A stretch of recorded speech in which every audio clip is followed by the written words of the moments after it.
Hey, we're live. This is the Almost Sideways podcast, and we're talking everything top 10s 2025. And we've got a special open for you. I herald his beginning. I herald your end. I herald Bob Ferguson.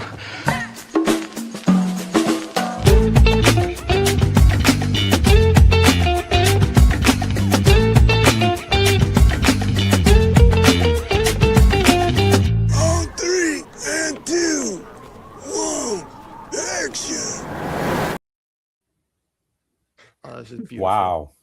That's Best beautiful. editing nominee. Kick out Sinners. Put Adam in. We usually save that for the Pinots, but we're busting it out a little early for our top 10s. Well done, Adam, as always. Thank you. Well done. Thank you. I herald you, Bob Ferguson. That's the line right there. My and daughter the Cager moment is Yeah. great too. And my daughter, who has never seen One Bite Off Another, laughed at that joke. So it's a good. Then you did something right. You did so you something know it's right. good. That's how you know it's good. Yes. So yeah, we are we're here. We're talking, like I said, top 10s of 2025. We are live. We're live on YouTube. I think we're live on Facebook. We're gonna be talking about our favorite movies of the year. This is always a fun episode. And let's hear. Yep, that was right button. There we go. Best movies of 2025. Lots of things are represented in that on that slide there. This is going to be fun. I always like this one. You guys always like this one? This is always a fun episode. Yeah, it's a fun one. This is our best episode of the year. That and the Pinots. This is what we live for, is talking our favorite movies. It's true.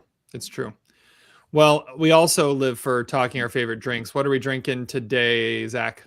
Oh, well, we're still unfortunately in dry January, so got about 8 more days, Terry. I don't know if you've broken it yet, if you're off the wagon yet, but it's been a long one. And like Bob Ferguson says, I love alcohol and drugs. No, I don't. But here's to dry January, day 24 of it. Next Sunday is February 1st when we'll be recording next. So we'll have to celebrate together. Todd, what do you got? This is tequila along with some Sprite and I think it was orange passion fruit juice. It was a treetop jug of juice I had, and it's good. Looks nice. Whatever was in the fridge thrown into some alcohol. Concoction of goodies. Well done. Adam? Yeah, I got some Sprite and some Malibu, so a little refresher. There you go. Well, I've got a few left over, so we'll see how many we get through of Topo Chico. So I'm starting with the tangerine ginger one, and probably go to a mango one in a little bit. It'll be good. Real quick before we get too far into it, if you guys like to stream, you guys check out the link down below. We have a sponsor for today as well. StreamYard. Check out the link. You get $10 off signing up. Wow. There you go. We have a sponsor and everything. Grammarly, if you want to sponsor us, we're here. Yeah. Powered by StreamYard. Well, there we go. We even had, I remembered that there was a little icon I could even throw up there for a little bit there. There we go. Perfect. Okay. Yeah. Sponsored by StreamYard. I like it. Yeah, check it out.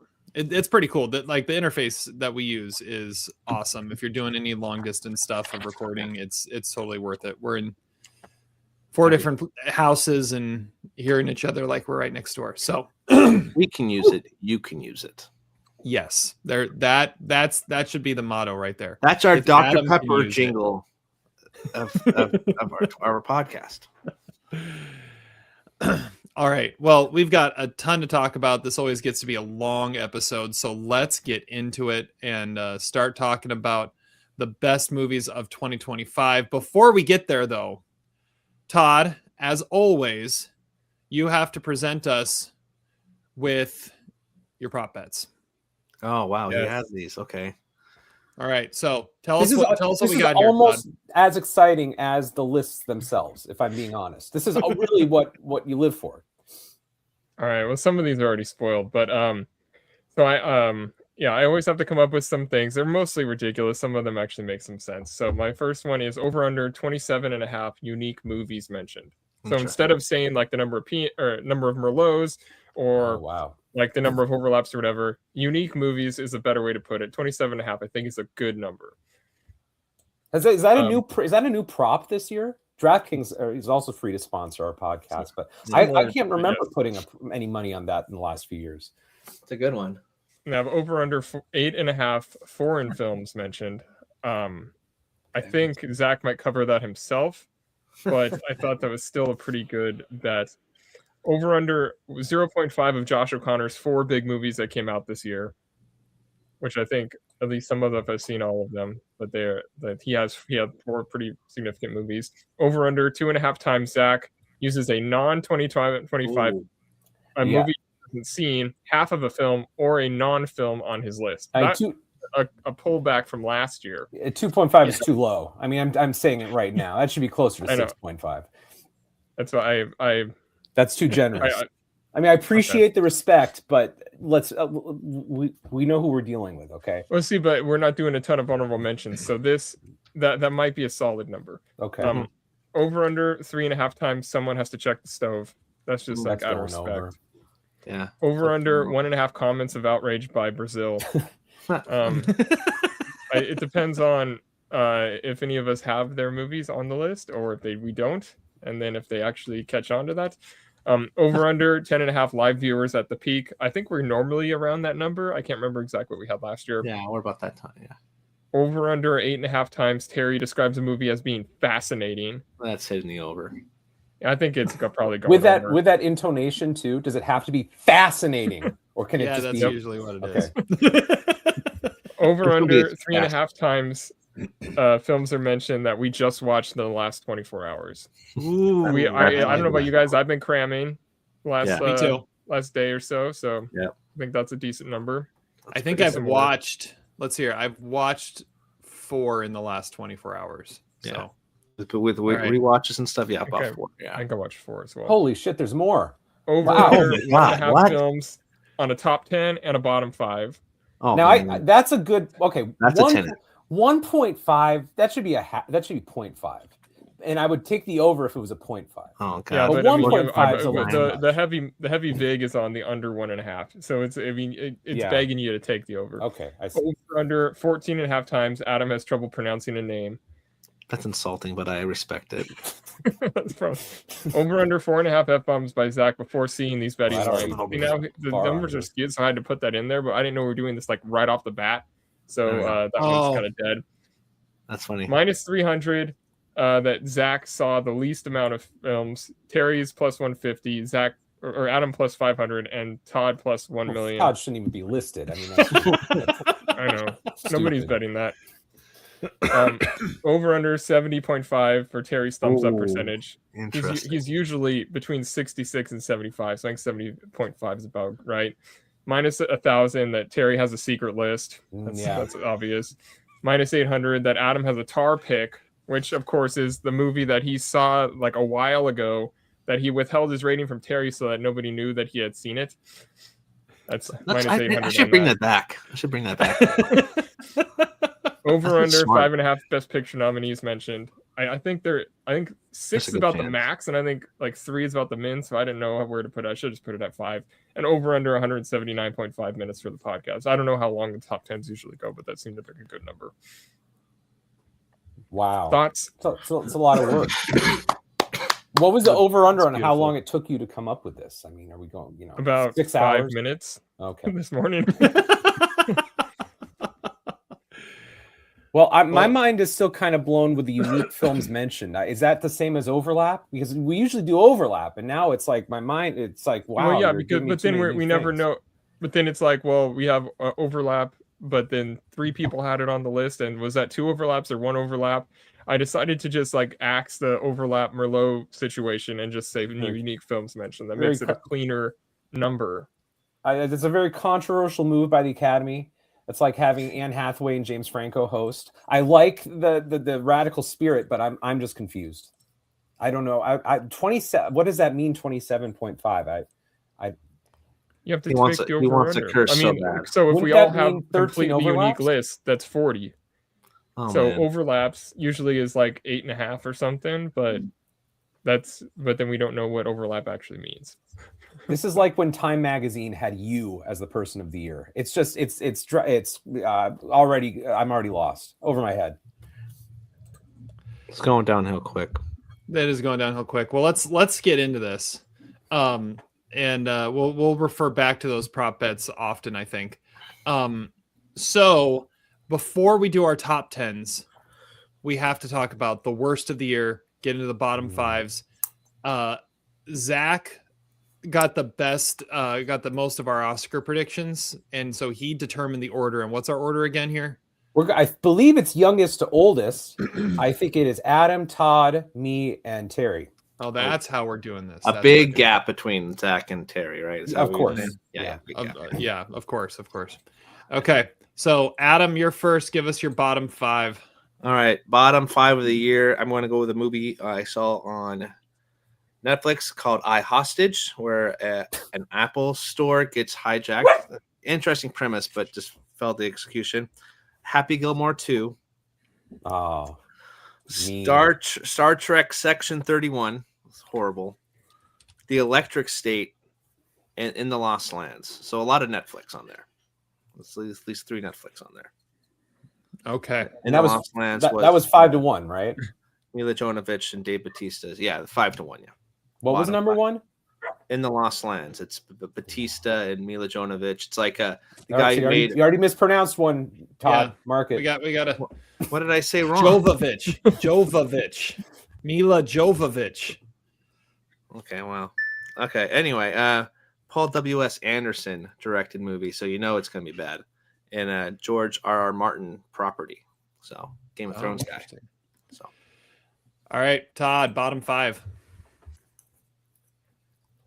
Okay, my bottom 5. I guess we'll do thumbs up percentage stuff after this. Bottom 5 is Odessa is number 5. That is the new movie by the guy who did Patty Cakes, which I really liked, and Odessa was just awful.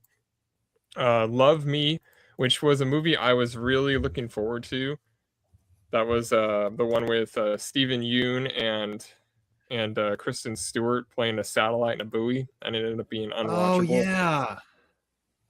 yeah. Honey Don't.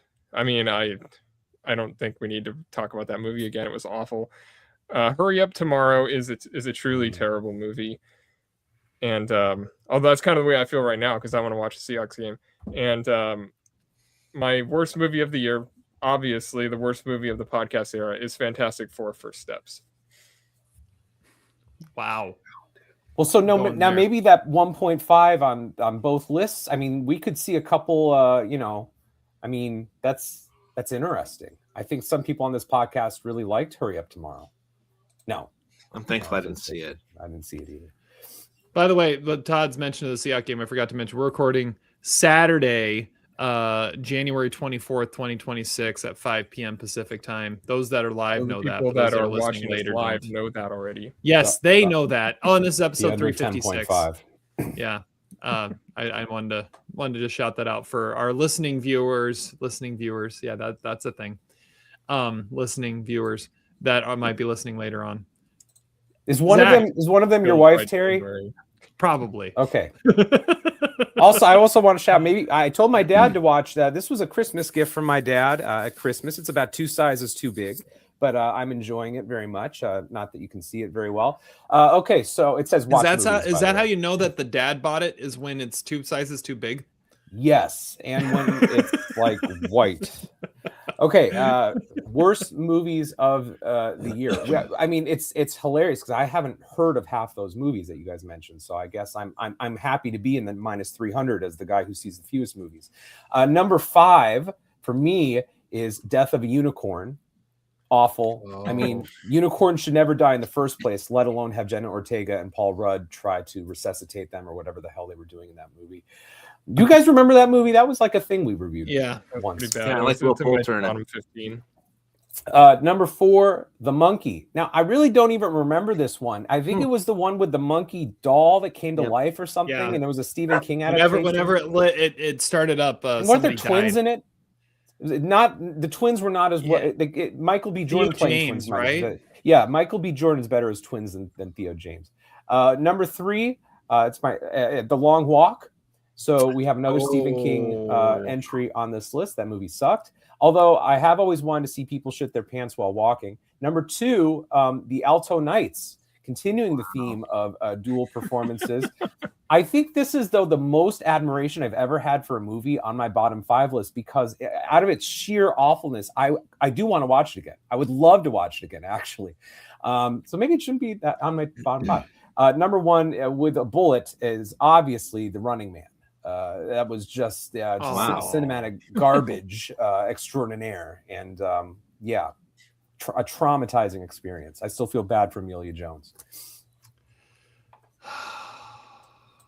All right, so my bottom 5, I've got a just off, but I think I might. Should I change it up? I think I'm gonna change it up because I feel more passionate about that. All right, my bottom 5 is going to start at number 5 with one of the movies I saw in the last 24 hours. That is also probably going to hit one of our prop bets at one point. Number 5, Bone Lake. Wow. The movie's horrible. It's terrible. I'm sorry, Adam. Wow. It's going to be in your top Adam 10. triggered. It's not good. It's not good. It's I had high hopes, and then it started. I'm like, oh no, this is going to be bad. This is going to be bad. And it was. Number 4, Juliet and Romeo, the musical version of Romeo and Juliet, starring Rebel Wilson as Juliet's mom. So it's going to be good. This is where we hit the Terry double feature section of the podcast. Yeah. all the crap I throw out there is like, hey, that was in theaters. Let's watch that as my double feature. I think that's the only one that actually popped up on here, though. Number 3, Honey Don't. We already mentioned that one. Awesome. And we don't need to mention it again. Number 2, My Christmas Watch. Oh, what fun. Starring Michelle Pfeiffer. Just like, it's not even laughably bad. It's just bad. And number 1, With a Bullet. Hurry Up Tomorrow. 2 crossovers. That movie. I don't know. The one that was going to be on my list that I kicked off to put Bone Lake in was Havoc. Oh, that was that was my number 6, actually. Worst movie. I like that. I give that movie a thumbs up. I know you did. But Well, I didn't really remember that much about it. Bone Lake was rough. So you watched Bone Lake because you saw Adam gave it 4 stars. Is that sort of the story behind it? I knew he gave it 4 stars. I'm like, all right, well let's get that one in.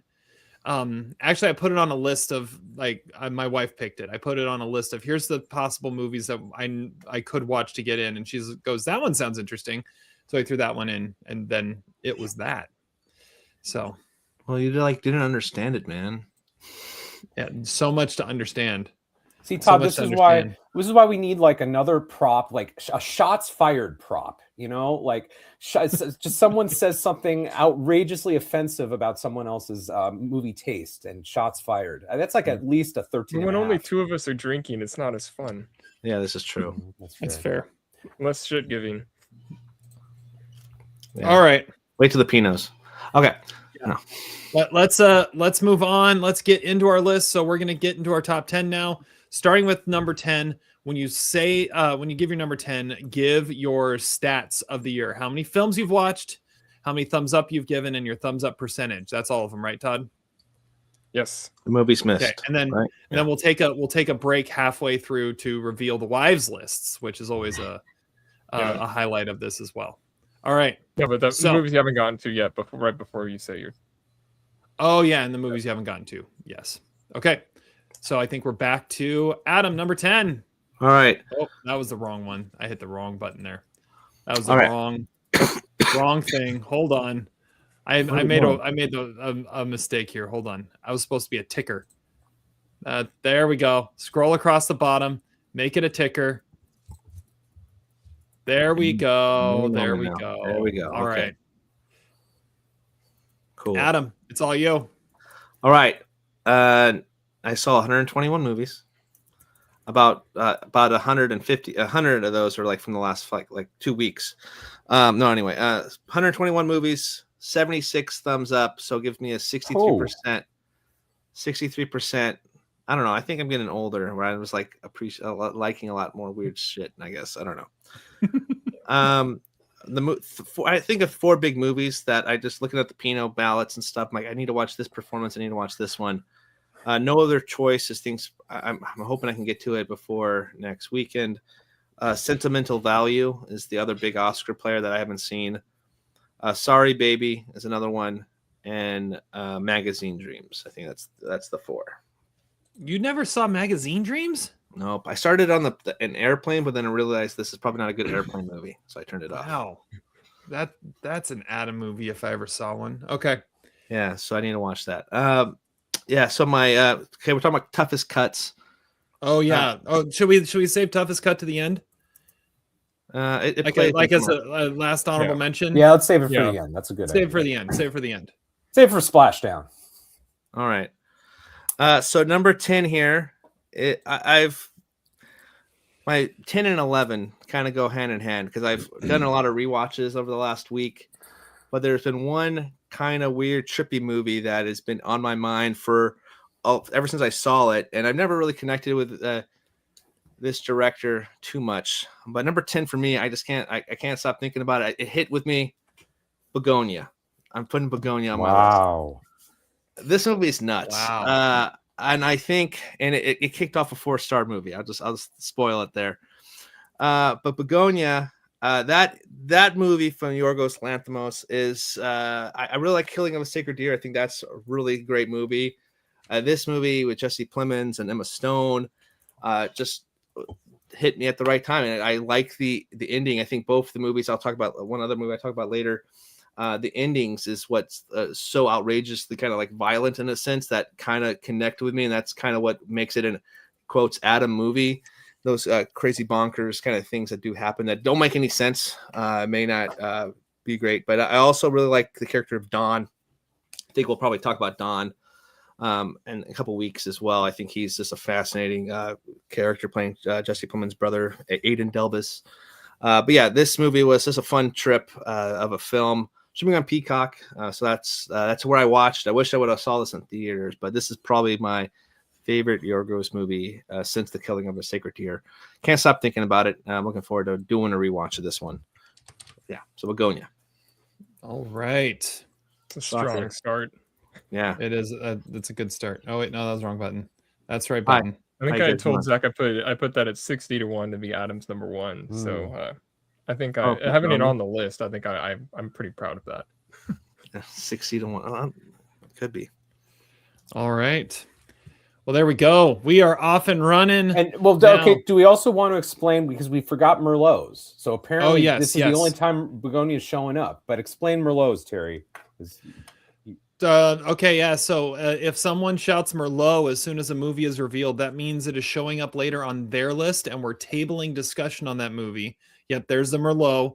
Tabling discussion until it is on the highest list, and then everyone gets to talk about it that had mentioned it. So that's how Merlot's work. So yeah, Begonia, the fact that no one said anything, it's the only time Begonia's popping up on a list. Todd and I didn't like it, but Terry, you were a big fan of it, right? I was.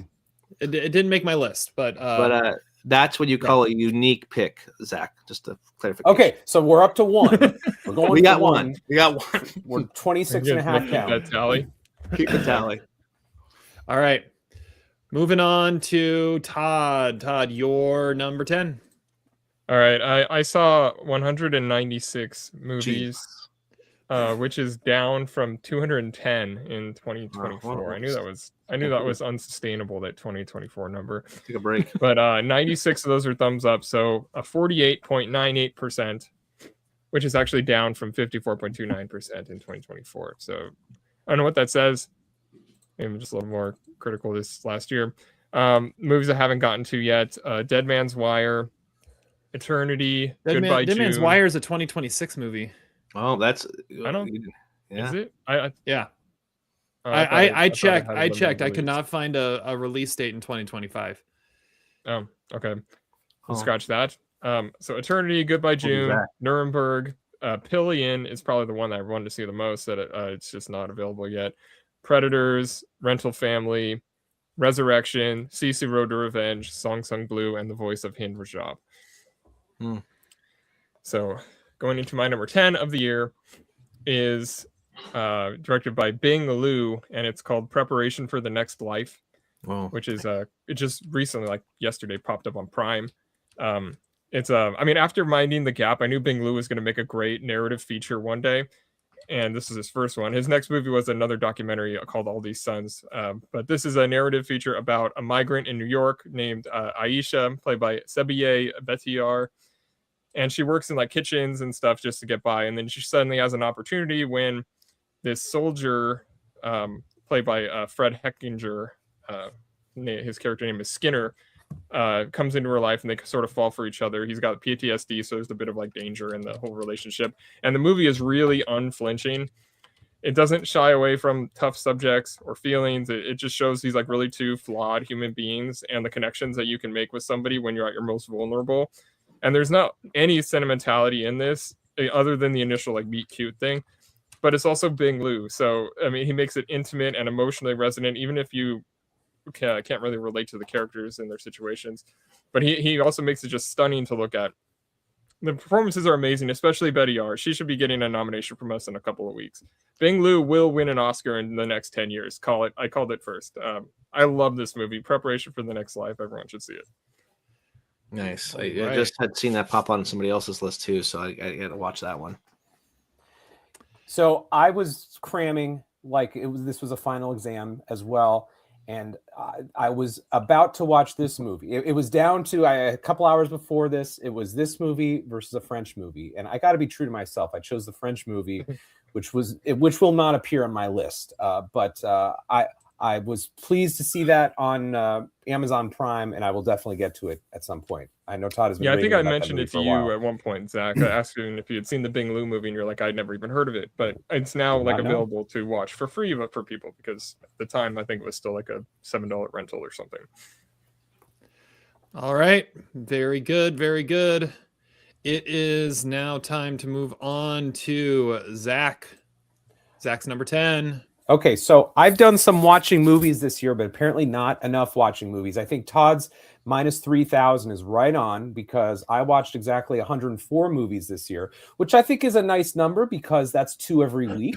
That's the number I try to get to every year. I just choose to not watch garbage like Hurry Up Tomorrow. I can't remember what excuse I used to not see that movie, but it obviously, you didn't want to. That was your There we go. And you were the one that said we have to review this shit. Yeah, well, there we go.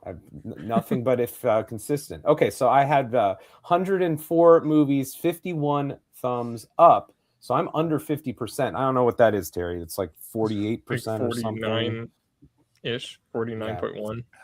Okay, a lot of thumbs down. See, this is why I don't see as many movies. It's just a waste of time. So do I go to my number 10, or is there anything else I have to say?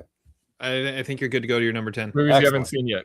Oh, movies I haven't seen yet. Thank you, Todd. All right, I did write that down. Now, I will preface this. Some of these are titles I just had on my IMDb list, and I don't know what the hell they are. So I'm sorry. Perfect. Number 1 clearly is Surratt.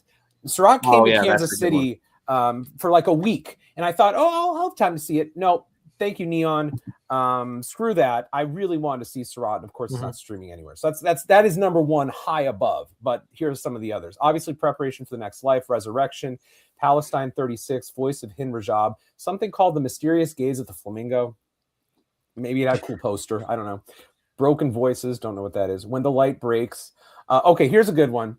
Audrey Dewan's remake of Emmanuel, starring Naomi. Maybe Todd knows this movie. I've wanted to see that for a while, but it got bad reviews. But that's not going to stop me from seeing it. Okay, The Secret Agent. Never saw it. I'm sorry, I didn't get to it. That's where we could piss off Brazil. Just remember, Brazil, I loved I'm Still Here. Not everybody on the podcast did.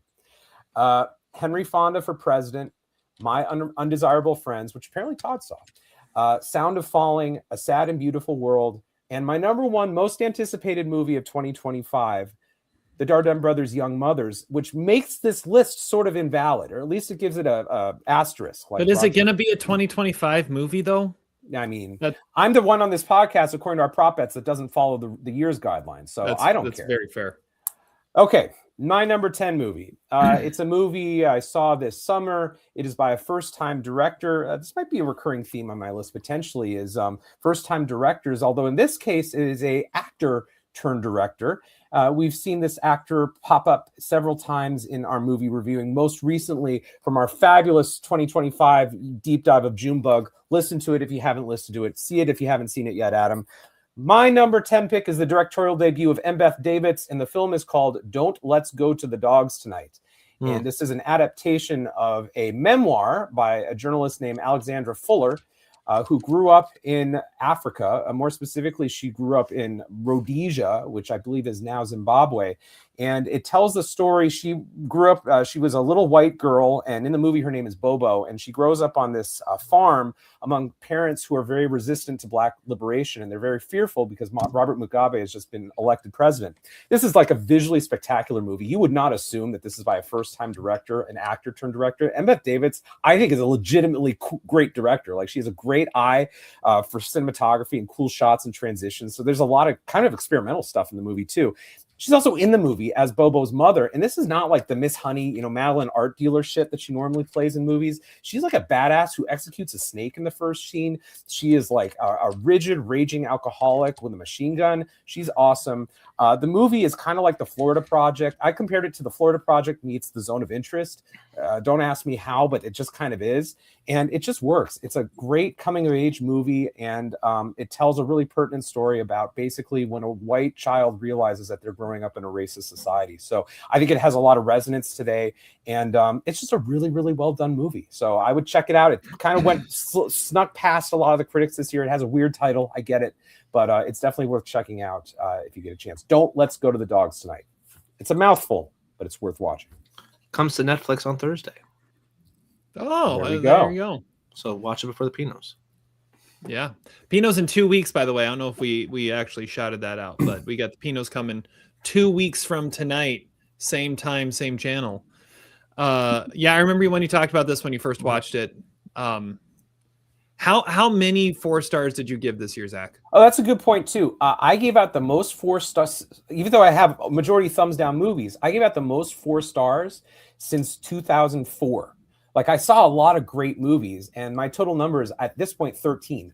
Wow. Now some of these were 3.5 star movies that I bumped up. Like Don't Let's Go to the Dogs Tonight. I was like, screw it. I'm moving up to 4 because that's a really cool I did movie. that a couple times too. I had to do it a couple times, and some of them were on rewatches. But yeah, I think the really good movies this year were just excellent, and the really bad ones were made by The Weeknd.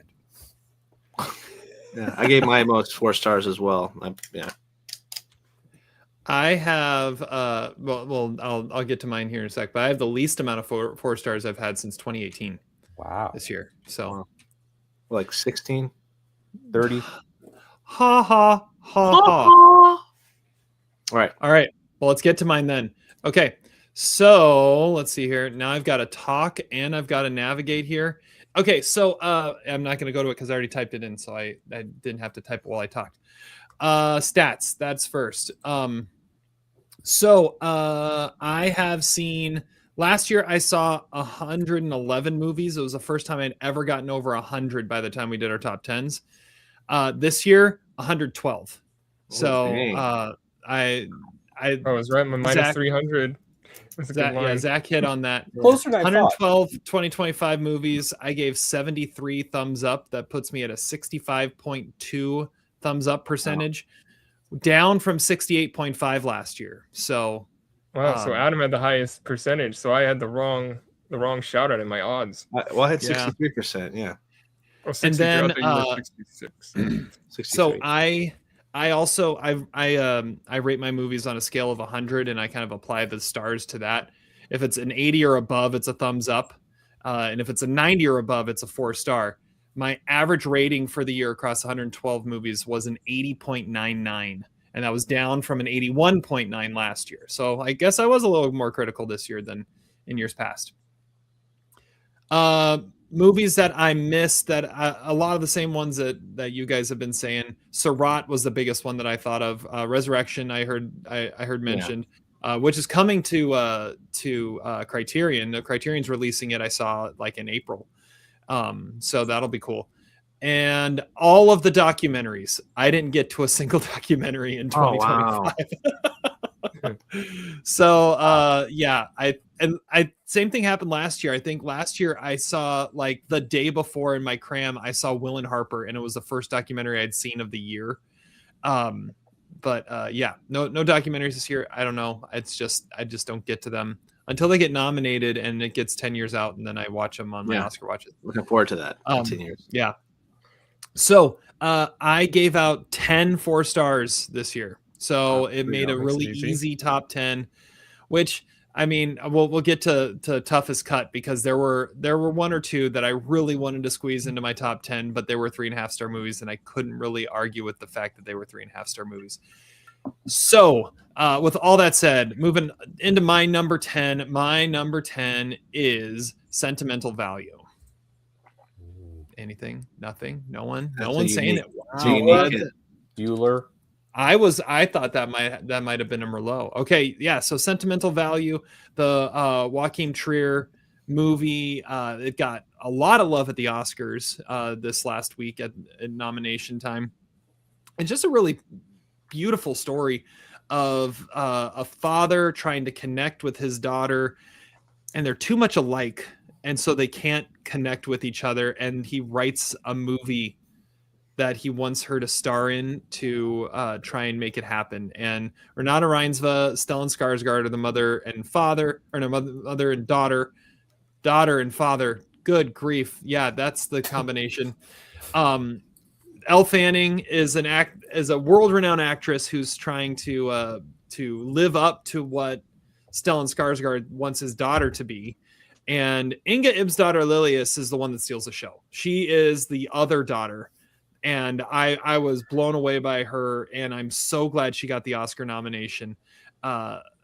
This movie, it's just so cool. And seeing this relationship kind of play itself out, I really dug it. I kind of wanted it to slip off my top 10 because I don't remember a ton about it, which I kind of feel the same thing about Worst Person in the World too. But I couldn't argue with the fact that I did give it 4 stars. And once I rounded out to an even 10 4 stars, it had to be on my list. So number 10, yes, it is Sentimental Value. No, that was the wrong button. That's the right button. There we go. Sentimental Value. That one was close for me. It was close. Okay. Definitely need to watch before next weekend. Number 64 on my list. Man. Ouch. But, is Elle Fanning in that movie a better actress than Elle Fanning in real life? Because now she's an Oscar nominee. That's a profound question. That's true. She's really good in Predators. She's really good. That's true. So did you see Predators? Which was a better Elle Fanning performance this year? Oh, I'm the only one that's seen Predators, but I haven't seen Sentimental Value. Well, so now, okay, that's the conundrum we're in. So. Yeah, conundrum. Is that the word? It's just a small publishing press. It's a small publishing press. Someone got my hopes up. So right now, I'm really loving the panels here because it looks like we have "Don't Let's Go to the Dogs" preparation for the next Begonia. Just great. Yeah, stop getting such long titles on your guys' list. Yeah, Begonia was easy to type. I'm preparing for the next Begonia all the time, man. I can't wait to see Jesse Plemons again in another Yorgos movie with Emma Stone bald. It's gonna be fun. Don't make Adam laugh. He's not gonna be able to talk the rest of the podcast. Yeah, man, I'm still trying to get over this. Okay. All right. Well, he needs to talk now because now it's time for his number 9. No, because I'm not gonna talk. It's gonna be Merlot. Marty Supreme, number 9. Merlot. Yeah. Merlot. There you go. Wow. This is where I don't talk for like the next hour and a half. So this is what happened last year. You didn't talk until like your number 4 pick, Adam. I didn't talk at all last year because I wasn't here. But a couple of years ago. The last time he was on it, he's like, well, I'll at least be able to talk on my number 10. It's the Artifice Girl. And I was like, Merlot. Yeah. All right. Well, that means we're going to Todd next. Todd, let me get the Merlot off of here. Someone else needs to Alright. handle the Merlot button. Can someone I else, got it. I'll else get it. handle the Merlot button? I got Okay. All right. Todd, Well, that's not your I mean, list. That's good. You're All not right, the beef. go ahead. I got you. Sometimes you see a movie that has no business being on a top 10 list, but it just like gets to you in ways that you can't entirely explain. Plus, at the bottom part of my list, you get a little frisky. My number 9 is Oh Hi, directed by Sophie Brooks, which is on Netflix right now.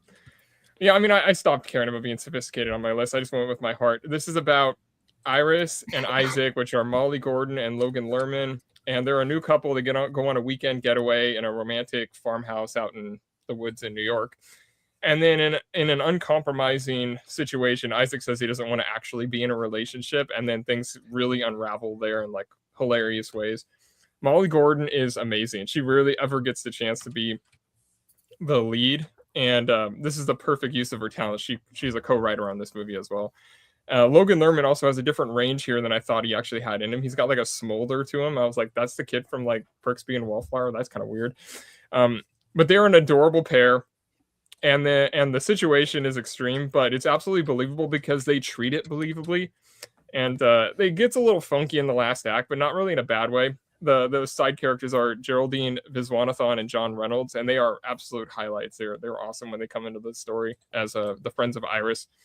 But I mean, it does have a decent amount to say about modern relationships and like the toxicity of unfulfilled expectations within those relationships, and just how desperate you can get when feel like you're backed into a corner. But the movie really moves too. I turned it on last night and I fell in love with it all over again. It's disarming and relatable, a little freaky when you think about it, and it's absolutely the best comedy of 2025. Oh Hi is number 9. Nice. Okay, now I understand the love for Molly Gordon. Yeah. Okay, good call. Thank you for listening to me and making the title shorter. Well done. I don't know if you could have gotten much shorter than that. You know, a third of that title is punctuation. It's kind of, you got the comma and the exclamation mark. I did that right, Todd, right? I did. Yeah, that's right. Yes. Okay. Oh, what fun. Okay. But see, here's the problem. It's a very similar title to Honey Don't. You know, I think old people like me are going to get confused. I do think it does kind of merit a question about another prop bet, which is, you know, Todd, did you ever mention this movie on the podcast? I don't remember you mentioning think so. it. What is the over-under on movies that we've never heard reviewed or us mentioned before? I mean, that's got to be a fairly high number. I'm always surprised, like, I think the Begonia pick was kind of out of nowhere for Adam. And Artifice Girl we said that 2 years ago because you're like, I didn't even know you watched that. Artifice Girl, shocking pick. You know, that's got to be like a prop somewhere. Double points if it's also a Merlot. So far, we have 5 original movies. We've got a comment.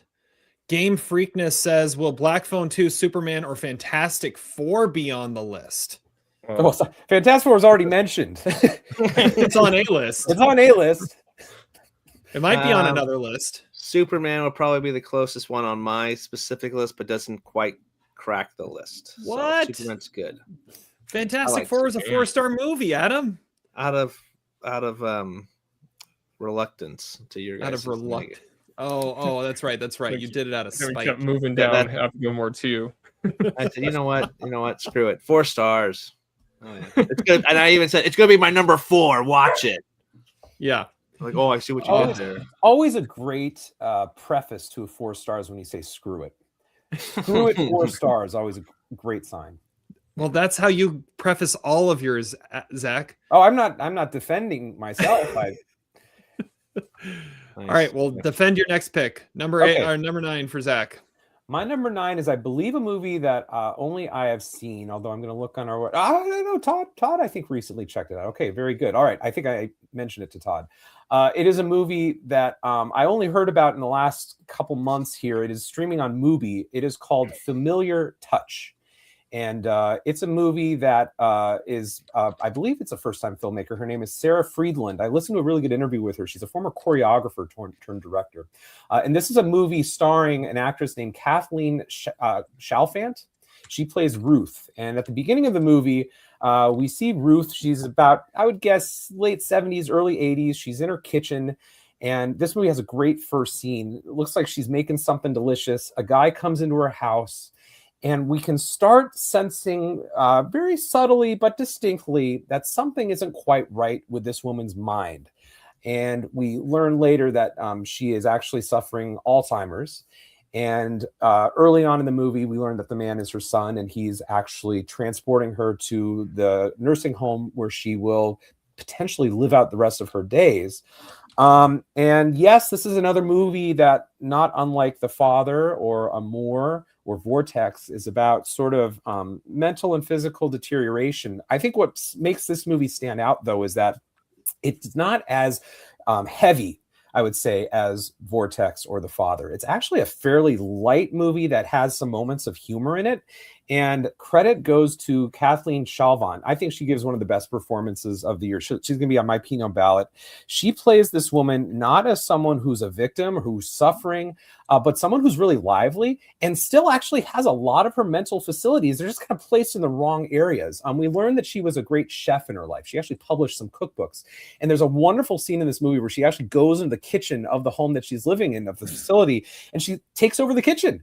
And everybody's like, okay, you seem to know what you're doing. And that plays a pretty big role in the story. I wrote my Letterboxd review, don't ever take grocery store cake to your grandma's birthday. It's one of the lessons from this movie. I love this movie. I think it's beautiful. It's timeless. It like I said, it's I would say a more lively and maybe even mercurial look at old age. It's not a life sentence, but it's maybe a change of lifestyle for this woman. And I think the last couple scenes are incredibly moving in this movie. So more people should check it out. It's on Mubi. That's where I saw it. It's a wonderful performance in a wonderful movie that really, I think, says a lot of important things about life. So check it out. Familiar Touch, great movie. I kind of out of nowhere loved it. Another unique pick. Yeah, I like that movie too. I have the number 21. Nice. Yeah, it was a Spirit nominee, so I had the screener to it. But it was the Best Actress winner at the National Society of Film Critics, and that was the first time I'd really seen the title. And Oh, nice. yeah, I like how the movie has like things that you don't really see in those kind of movies, where she's just like, she's realizing that something's off because she's like frustrated by not being able to do things that she used to be able to do, and those things are just like heartbreaking to watch. And she is amazing. Yeah, it's not like it's not like Still Alice, where it's an over the top performance and she writes a suicide note or something like that. Like, the movie is, like I said, kind of funny. It's about her interaction. She interacts with the staff at the nursing home a lot. They're played in the movie by Carolyn Michelle as the character Vanessa. They have a really strong friendship, and it's just a really sweet, wonderful movie that makes you think. So Yes. glad you saw it, Todd. Glad you enjoyed it. The Spirit Awards were right on with that one. All right, one quick second. We got another comment here from Game Freakness. Do you guys stream a lot and talk about movies all the time? I could talk movies all day. Well, you're in the right place, my friend. We could talk movies all day, and we don't necessarily stream a ton, but we will be streaming in 2 weeks for our award show, the Pinos. We hope you join in 2 weeks. That live stream posting will be up in the next couple of days. So. Yeah, and then we'll also stream in March as the Oscars happen. We'll do our recap of the Oscars then too. Yeah, we probably should stream a little bit more, and then we'll have a stream like another in the summertime too. But yeah, this is always fun to interact with you guys too. So more questions, drop them in. Perfect, cool. We got someone interacting. That's good. Okay, my number 9. Moving on to my list. My number 9 is one that was on my most anticipated list. By the way, that's what my banner is referring to. Only one to complete my list. I'm the only one of the 4 of us that completed watching all 10 movies on my most anticipated list of the fall, because I'm the only one that had all of them come out. Anyways, my number 9 is It Was Just an Accident. Oh, you're muted, Adam. I can't hear you. I just see it. Oh, wow. So Adam Merlot's that. Hello. Okay. There we go. Now we actually heard it. Okay. So all right, we don't have to wait too long. 2 Merlots. That's my number 8, by the way. So. Oh. So go ahead. So let's talk about it. Why don't you go ahead and talk then? All right. Well, yeah. Because that's next. That's now. It's now. All right. I just watched this in the last 48 hours. So this is a fantastic film. I think the best review anybody could ever give it is what Todd said about it, and it's Big Bad Wolves meets what's the actual quote Our by the Father movie? the Devil. Yeah, Big Bad Wolves or Our Father the Devil, but with fuck ups. There's your F-bomb.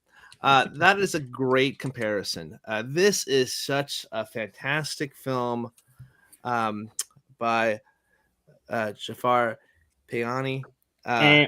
Move it up to 2.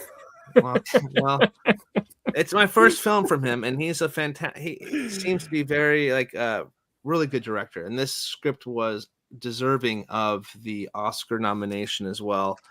Really just kind of dug into this world, and it gripped me. It pulled you in and made you feel things about the characters. You felt what they were going through.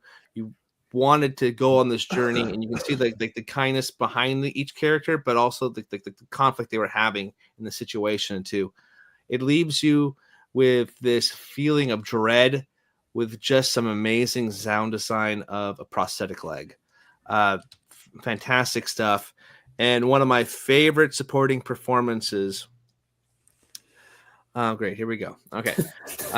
Mariam Asfari, who plays Shiva in this, is just a fantastic performance in there. I love that performance. Will be on my Pinot ballot as well.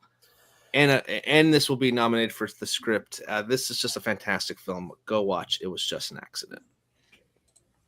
Yeah.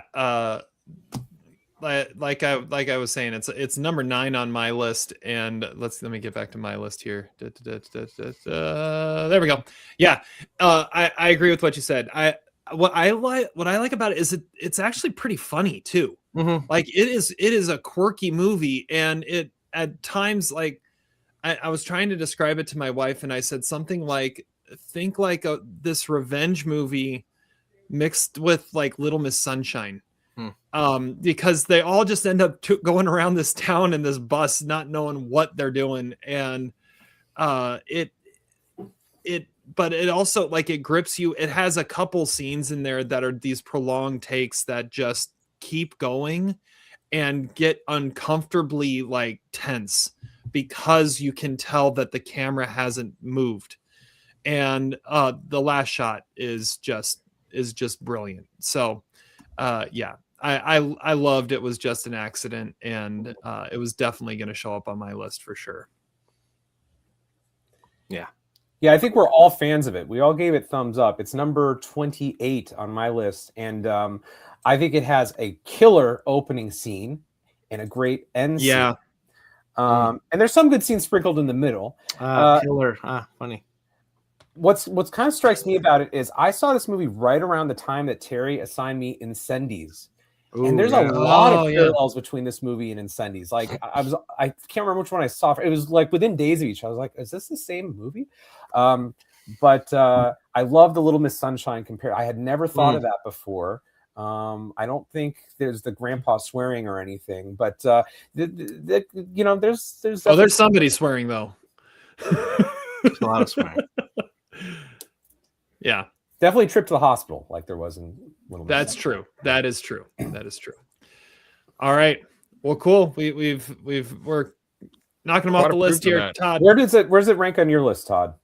Just out of curiosity. I have it number 19. Nice. Okay, and that was, if we had been doing it, that was my prediction for Terry's number 1. So yeah, I thought about that too. Oh, that could be an interesting Pinot's player potentially, because that might be the movie that is closest to us all being in agreement on this year. So far. Maybe. All right. Well, Todd, what do we got now? My number 8 it was a Spirit screener that I got, but it's also on HBO Max. It's called On Becoming a Guinea Fowl. Oh, okay. Yeah. Directed by Rengano Nyoni. And I guess I'm the only one that saw it. Or another long title that has on their list. But this is a terrific little film. It stars Susan Chardy as a woman. She goes and she finds a dead body by chance in the middle of the night, and it just happens to be her uncle. And then as we get back to, and then we get to know her family during the funeral preparations and such, we learn that there are some family secrets that are deep in these characters' memories. And the movie really got to me. Like has things to say about how like flaws and pain can be overlooked for the simple reason of not wanting to like stir the pot within your family, and how things can be brushed under the rug just to save face for your family. And it has commentary also about like assault survivors and like how you have no idea like that you were not alone and that you could have done something if you just would have said something. It's if it is a haunting little movie. The title refers to like the sound the guinea fowl makes, which is like to alert that a predator is near, and that is like beautifully used within this movie. It was it was a Spirit nominee for international film, and I'm glad it was, because I had seen it on HBO Max. I just kind of like was like whatever, I never turned it on, but I'm glad that I was forced to watch it so I could vote on it. The performances are devastating, and I look forward to seeing what Naomi does next. This is only her second film. She made I Am Not a Witch in 2017, which like won a BAFTA, I guess, which I've never seen. But she's got a very strong, clear voice in her writing and directing, and I really love this movie. It's awesome. I remember hearing about that movie and wanting to watch it at one point, and then I completely forgot about it. It fell off my radar entirely. So it's another good one. Put that on the Prime. I wish I'd gotten out and caught that one. Yeah. Cool. Zach, number 8. Okay, so Todd, is that movie in English? No, it's okay. It was an international nominee. It was what's the language? It is in Bemba. Bemba. Nice. Okay, cool. Well, it's. I was just thinking it's nice to see already some international representation on our list. I think if Freaky Friday or whoever that YouTube user is still here, one of the things we like to talk about is how great international movies are. So just keep watching because we do talk about this all day. Okay, my number 8 film. Yes, my number 8 film is also an international film. So, we like to suggest movies for each other, and sometimes we'll have things like our most anticipated of the year. And, one person will pick out a movie, and I think we all try to make a good effort to see these movies that are high on our list because we know our tastes. What's really interesting is if someone picks a movie on their list and we see it, but they're not the person that champions it the most. And that is my number 8 movie, which appeared on Todd's most anticipated list and ends up on my year-end list, and that is Urchin by first time, another example, actor turned director Harris Dickinson. Now, I don't think Adam and Terry have seen this movie yet, but no. It is fat. First of all, I was intrigued by the trailer, and I appreciated Todd putting it on his most anticipated list. I saw this at like an AMC theater with only one person in the theater. I'm so glad I saw it in the theater. This is a shattering and very moving movie about an addict named Mike. And Mike is basically kind of a homeless guy who has some violent tendencies, and he gets clean. He gets sober. The movie is kind of about his rehabilitation after a violent altercation on the street, and he's forced to kind of go to this recovery home, and in the process, get a job and sort of a life for himself and have a little bit more autonomy, which he gets. A lot of movies about addicts kind of veer in the opposite sort of trajectory. It's kind of about people hitting their rock bottom. In Mike's case, it's about how he actually is recovering through faith in himself and confidence. And it's actually a very upbeat and moving story until it's not, okay, because it is a Zach movie. It's on my list, so it's probably not going to be very happy. For a first-time director, Harris Dickinson has just a great observational camera. He actually does play a role in this movie. It's kind of like his version of how Bradley Cooper played the friend in the Will Arnett movie. In this movie, Harris Dickinson plays Mike's sometimes friend, sometimes adversary. His name is Nathan. Mike gets into a lot of bad situations in this movie, and one of the things that's kind of unique about it is you wouldn't necessarily know Mike as an addict, and you wouldn't know his trauma and all of those sort of personal demons he fights if you were to just kind of pass him on the street. And I think this movie has Harris Dickinson has talked about how he based this movie a bit on how he volunteered in homeless shelters. And I think homelessness is a rampant problem, whether it's in England or whether it's in the United States. And I think this movie certainly caused me to sort of think twice. It's kind of like that Phil Collins song, you know, think twice as you look at the people here on the street. It's a very sad movie. It's a very stark movie, and it ends in a really haunting way. I haven't been able to shake this movie. I'm really sad that Todd didn't like it. It seems kind of like Todd's sort of material. I mean, it's one of our overlaps, I think, and I encourage him to give it a second shot. I realize there's a karaoke scene that maybe is a little weird, but I think it's a very beautiful and haunting and deeply moving movie. So I'm glad to have it on my list, and we'll have to wait and see what Terry and Adam ultimately say about this pick. Nice. Yeah, it was a disappointment because I was really looking forward to that. I love actors making their first movie, but yeah, this is like, I remember there was one time when Mel Kiper, it was like the second round, and the Raiders picked some player, and he's like, the Raiders just don't get it. That my 82nd corner is already off the board. Well, that was my number 120. Oh, So, wow. I was trying to explain to my wife today what you didn't, because I showed her the trailer for. I still can't really figure out what you didn't like about it, except you didn't like the dancing. That's the only thing I remember from your review. But that's okay. See, that's why it's nice to have different opinions on here. It's funny that you recommended it, because I don't think I would have seen it were it not on your list. So in a way, it's frustrating to hear your reaction, but I have to be thankful that you came up with it originally. So I have mixed feelings about it, but I think it's a great movie. All right. Yeah, that I do remember hearing about that one because of the Harris Dickinson connection there, but never got to it. So I'm glad you liked it. Number 8 on my list. Harry. It's funny. It's funny that Zach just talked about one that he felt like he was forced to watch, because number 8 on my list was an assigned movie that Todd assigned me to watch, and I ended up loving it more than anybody else did. And that is Last Breath. Is my number 8. Nice. The based on a true story, directed by Alex Parkinson, who also directed the documentary about this story of a deep sea diver, underwater worker who gets stranded and has to be rescued, starring Woody Harrelson, Simu Liu, and Finn Cole. This is Underwater Apollo 13. It plays it in real time as you feel everything that's going on. It doesn't treat the audience like they're dumb or less than. It talks exactly how you would expect, and you just have to keep up, which is encouraging and challenging to watch. And you got the performances aren't really the main thing here. It's the story. This is such a brilliant story, and however you can watch it brought to screen, it's worth it.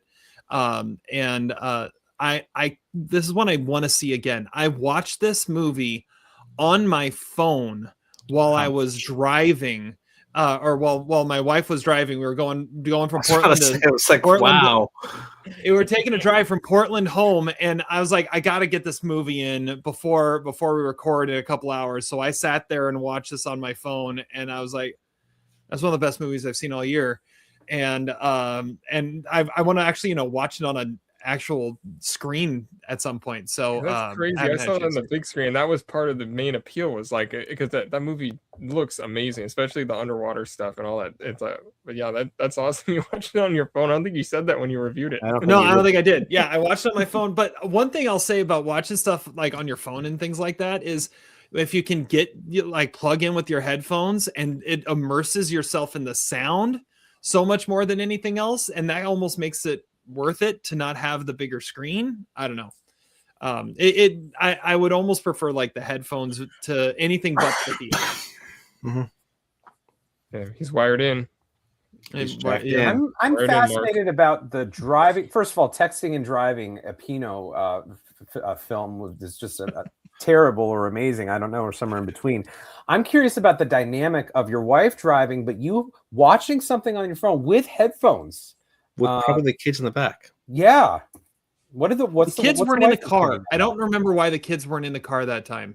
But for whatever reason, we went down there without the kids. And it was a busy week. I didn't have the time, and I had to watch this movie. And this is the only time I have, is if I take 2 hours of our 2.5 hour drive and sit here and watch it. So it's Todd's fault. No. We got another question here. This is actually for Terry. Directed Game Freaks. Also wondering where did Terry get his posters in the background from and the sizing. Oh, okay. Well, I mean, Depends on the poster. yeah, it depends on the poster. Some of the ones like the Kill Bill and the Apollo 13 are like full size posters. Mummy, Naked Gun, what is it? Moon Age Daydream, Top Gun Maverick, Avatar. Those are the smaller posters they hand out for free as you walk out of the movie theater. I always, if there's ever something sitting there, I just grab and like, I'll take that. I'll find a home for that. We just hit the over 10 and a half. What? People. Over 10 and a half people we just hit. Woo! Hey, Oh, nice.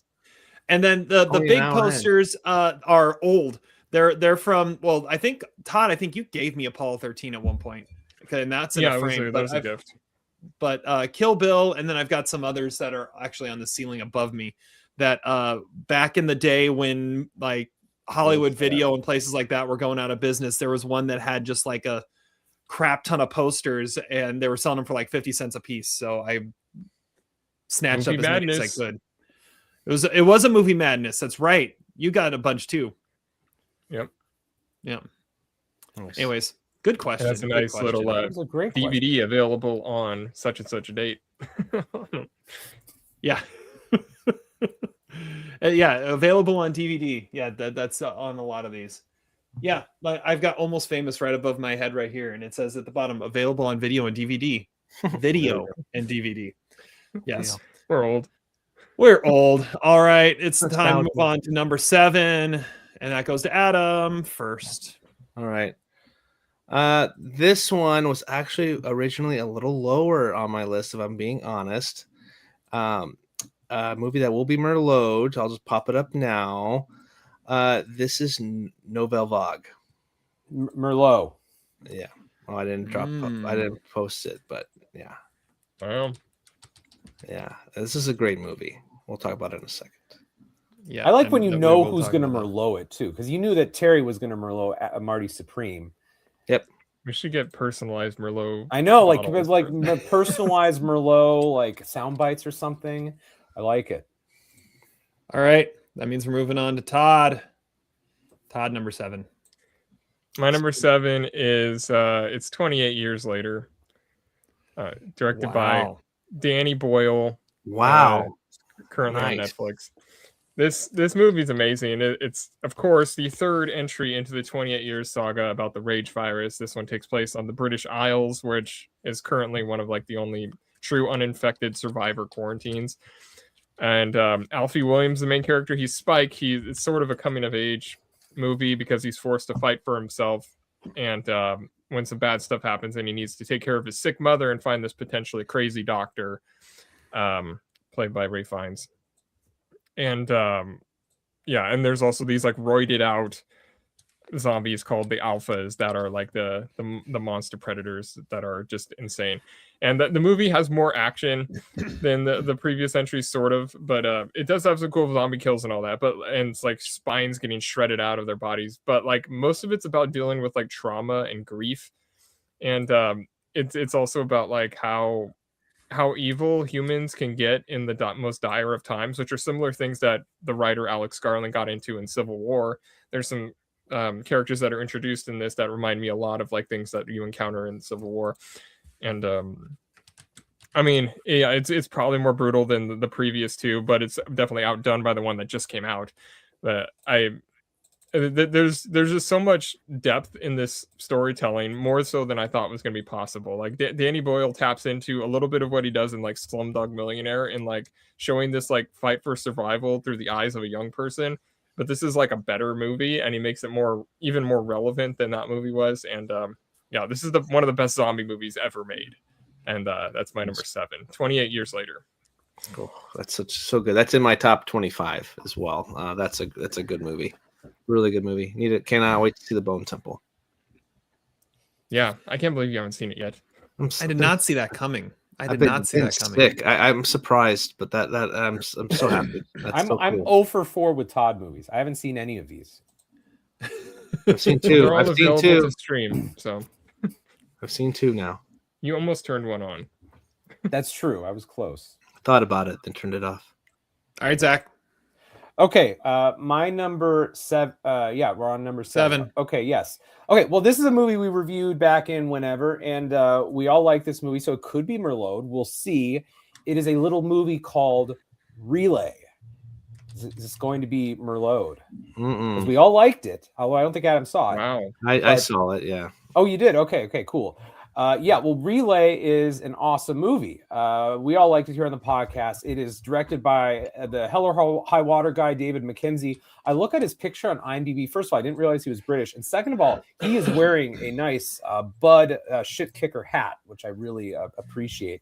It also says he has a new movie coming out this year called Fuse, which actually has a higher rating on IMDb than Relay. But anyway, Relay is a movie that also, like a couple of other movies I mentioned so far, kind of got lost in the shuffle. It's really unfortunate because I think with a better, like if this had been an A24 movie or like even a Neon movie, like this movie could have gotten some Oscar nominations and it could have really gotten an audience. The movie stars Riz Ahmed, who we all love on this podcast, and he plays Ash. And he is, how would you even describe him? Kind of a surveillance sort of guru, a DIY sort of freelancer who basically works through a third-party system of phone calls, the relay system, so that no one is able to track his voice. And his client in the movie is played by Lily James, and she plays Sarah, who's a whistleblower at a big multinational corporation, and she's about to go big on this story that will bust up that corporation and ruin its reputation. But in order to protect herself, she seeks out the help of Riz Ahmed through this third-party service so he can never be tracked. But she kind of gives him, he gives her instructions on how to publish and communicate the resources that she has. A tough movie to kind of explain to people, but once you get into it, it's actually such a breezy movie. It's a thriller, and it's kind of like you'd say maybe like the Michael Clayton movie, like Tony Gilroy sort of movie of this year, and it has a great flow to it. It's propulsive. It's a classical story, even though it has specifically 21st century modern elements. And there's chemistry between the two characters who only share one scene together, although maybe in the first part of the movie. Riz Ahmed is just fantastic in this movie. He doesn't talk a lot. It's a kind of solemn, serious performance, but it's as you get to follow this guy a little bit more, you realize that part of it is just his total paranoia. And that's what this job has given him. Adam reviewed The Conversation a couple weeks ago, and this movie has a little bit of The Conversation in it, about how like this guy's job of surveying people gives him the sort of phobia that his clients ultimately have too. He's also a recovering alcoholic, and this is just such a cool movie. It paces itself so well, and it's not a huge, big budget action movie, but there's action scenes when they're necessary. They're handled really well, and I just had a big smile on my face throughout this movie. It's a throwback kind of movie that was more common, I feel like, in the late 90s, early 2000s, but it's exceptionally well made, and maybe that's due to David Mackenzie being a cool director. The screenplay was on the blacklist for a long time. I haven't forgotten this movie. I believe it's now on Netflix. Maybe it's not too late for America to rediscover it. This was my favorite thriller of the year. Relay, check it out. Awesome movie, and I think you guys agreed with me that I'm glad to see that I was the biggest fan, but we all like this movie. Yeah, it's I can't say exactly where it falls, but it's up there. It's definitely a really great movie. It was in consideration for sure. Yeah, that'll be a peanut player. Yeah, it will be definitely. Yeah, I think this was one I really wanted to rewatch before tonight, and I didn't get a chance to. Right now, it's probably just outside my top 25, but that could easily move up with a rewatch. I hated the ending. That was the thing with it. The ending is not perfect, but if you think about it's messy. It doesn't. Yeah. Well, the last scene is very good. You're not talking about that, right? You're talking about sort of the climax of the movie. Yeah. That's what prevents it from being higher on my list. I mean, there are times in this movie that there's no better movie than what you're watching in front of you. I agree that the climax is a little bit contrived, but they had to end the movie in some way. And I like where it lands ultimately in the final scene. But I give the kudos to the screenwriter and the filmmaker. I couldn't have come up with something that cool and that sleek and that well done. So yeah, it's an awesome movie. Check it out if you haven't. Freak in the Sheets, whatever your name is. Go watch Relay. It's not about the Olympics, by the way. It's about Riz Ahmed. Keep insulting our viewers. I appreciate you. Well done, Zach. Just keep. Yeah, he might be Brazilian next time. You might be Hey, Brazilian. I love Brazilian movies. All right. Number 7 on my list is Warfare. Merlot. Yep, I knew that was coming. So yeah, Warfare. There it is. Okay. So that moves us on to, hold on, getting there. It's tough when I have to type my own stuff and then it gets more load, so I don't have time to actually catch up while I'm talking and all that stuff. It's Adam's pick. It's Adam number 6. All right, we may get another Merlot here. Honestly, what are we doing? My favorite horror movie of the year. We got to go with Weapons. It's Weapons. Oh, you have the disc there. Very nice. Did he not? He didn't say it. Oh, wow. Okay. Wow. He had like 25 4-star movies. Yeah, I was surprised. He Thought about it. Oh, Zach. Oh, yeah. Wow. I had it 3.5, so it wasn't going to be on my list. Okay. Yeah, Weapons is just a fun time in the movies. I wasn't prepared to talk about it. I honestly thought this was going to be Merlot. Okay. Zach Kreger directed this movie. I was a huge fan of Barbarian, which peaked at number 3 on my list a few years ago, and was a piano player as well for Biggest Stickman. We all remember Richard Brake. But this movie is fantastic. Obviously got the Amy Madigan Best Oscar Supporting Actress nomination. I kind of feel like it was snubbed for the screenplay. I think that was also really really fun. The climax of the movie is just a really fun, like, crazy trippy time that it kind of pays off really well. There's some really good, like, Pinot-y stuff in there. That guy, who's the drugged out guy, that guy is awesome. I can't remember the guy's name, but anyway, this is a good ensemble cast movie. Josh Brolin is awesome. Alden Ehrenreich sporting a great stash. Again, Amy Madigan and Benedict Wong too. It brings the thrills there, and it's pretty intense, and it feels very like in the same vein as like it Welcome to Derry and Stranger Things. We've been binge watching those kind of TV shows, but kind of more in a more of a like a horror themed pack, like the high school or elementary school kids like going and doing these crazy like trippy stuff, like in the vein of like horror effects and stuff. So Weapons for me, number 6. I did rewatch it. It still a solid movie, but I think the other movies that had moved up on my list, while this one just kind of stayed like really solid. So yeah, Weapons number 6. Yeah, this one kind of suffered a little bit on my rewatch of it because when I saw it, it came out at the end of the summer, and we had just been watching garbage, like Fantastic Four and whatever else bullshit we watched all summer. So this was like the first really cool summer movie, and it was so different and so unique, and you had no idea where the story was going, and that's what I loved about it. On rewatch, yeah, it was still good, but you knew where the story was going, and it was suddenly like, well, is that terribly interesting to watch? Is it terribly interesting seeing Josh Brolin in the dreams of his son? Is it terribly interesting seeing the fight at the liquor store? Somewhat. Honestly, it probably goes down to 3.5 for me. But I was just so giddy at watching it when you first saw it, and maybe it's Zach Kreger. I mean, gosh, now I'm totally blanking on it. His previous movie. Barbarian. Maybe it's the same thing with that. I've only seen that once. I don't know if his movies hold up as well, maybe on second viewing, but it is a really cool movie, and it's awesome to see the Oscars recognize at least some aspects of it. Yeah, it's pretty cool. So it ended up only getting the one nomination, didn't it? Yeah, just the one for Amy Madigan. Comeback of the Year award. I will say his use of the George Harrison song at the beginning of the movie is maybe the best use of a song at the beginning of a movie in 2025. That was very cool. Mm-hmm. All right, Todd, number 6. Beware the okay, my number 6 is another foreign movie. It's Solomon's Story. Merlot. Okay. Yeah. Let's see if I can spell it.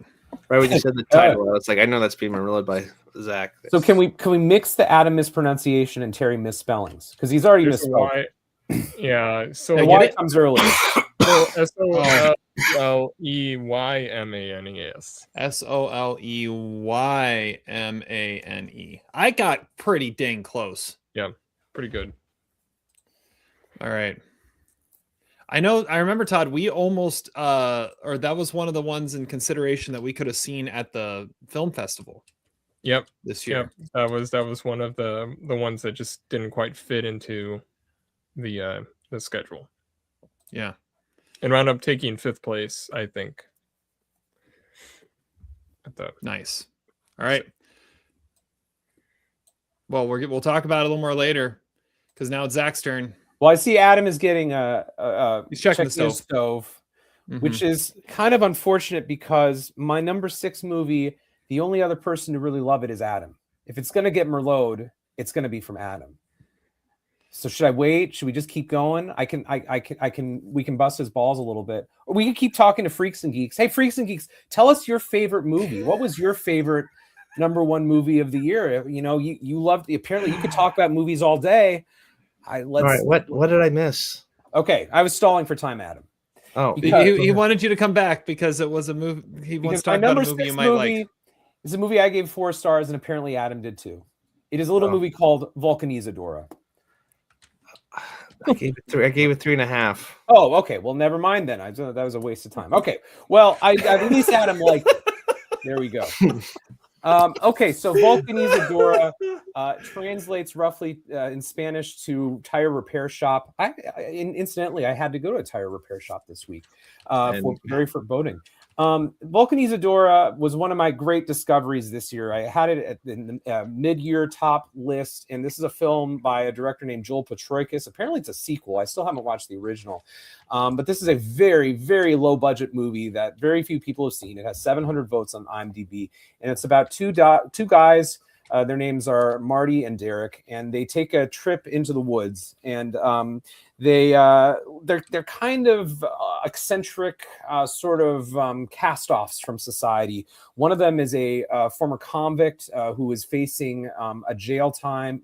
Again, another sentence, recidivism. He's not really handling normal life very well. The other is a divorced dad who has lost custody and is pretty heartbroken over the collapse of his family.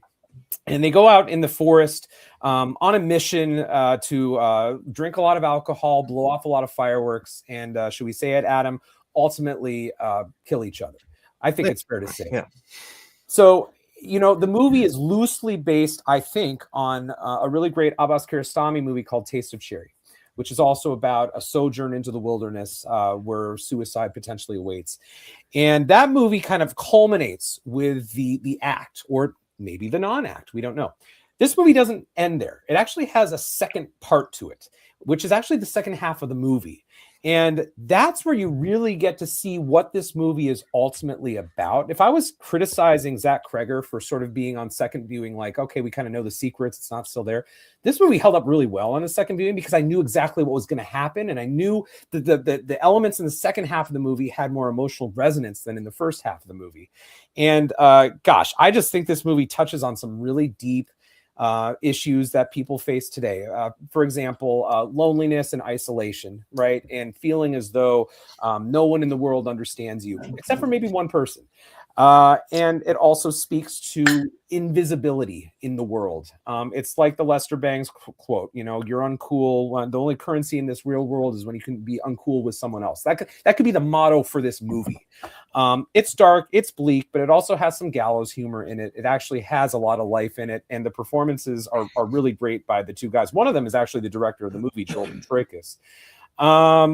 This movie hit me. I haven't stopped thinking about it. It was always going to be on my list. It might not be for every taste, but let's call this like the Strummer pick. A few years ago, I put a movie called Strummer on my top 10 that had like 5 votes. I like these little movies that no one has seen.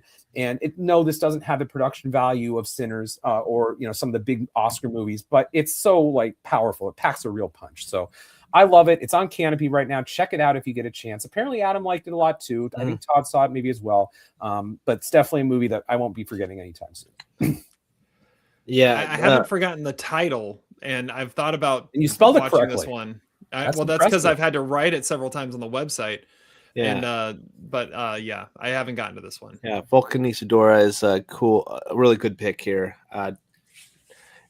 will rank really high, and Joshua Burge is also will probably be on my Pinot ballot as well. Okay, Todd saw this movie, didn't like it as much, apparently. I haven't heard his review of it. But Todd, can you at least admit that the music that they listened to on their camping trip is total Todd music? I mean, you probably knew that music, right? And it's pretty heavy. There's a mosh pit involved. Yeah. I mean, I do like the movie too. There is like some crumbs of like of mumblecore-ish stuff in there, but I don't know. I if I had seen it before you had given a 4-star review to it, I probably would have liked it more. But I'll say I'm sorry, I ruined the movie. I probably spoiled it for Terry too. But like I said, I even kind of knew it going in a little bit. You can make some educated guesses, but the movie has a lot of surprises. And just one surprise is how good it is, because when you watch the first 10 minutes of this movie, you're like, what is this, a student film? Like, it really looks cheap, and it looks like it's like Strummer was this way too. You're watching it and you're so hopeful that this is going to be worth your time, but you're really not sure, because this director you've never heard of. And it's like, what the hell is this shit? This could be total waste of time. And it was so wonderful to see this movie just emotionally pay off and be great. So, yes, I discovered it, I suppose. I'm the Christopher Columbus of this movie and equally fraudulent. But it's a great movie that more people need to check out. That was pretty funny. All right. There was something I was going to say. I completely forget what it was. I guess I'll just have to talk about my number 6. Number 6 on my list. Oh, now I remember what I was going to say. Volcan Isadora, it kind of sounds like a more action-packed Jerry. Yeah, no, there's definitely Jerry in the movie. I might have said that in my review too, but like, it's a great companion piece to Jerry. That's a great call. You should follow it up with Small Engine Repair, which appeared on my list a couple years ago too. Okay. Yeah, that's good. All right, number 6 on my list. This is a movie I watched a bunch this week to kind of cram and get ready of everything I watched. I think I watched overall this week. I think I watched 7 2025 movies to get ready for today. Dang. Though it's the one that I watched that actually made my top 10, and that is Twinless. Oh wow, nice.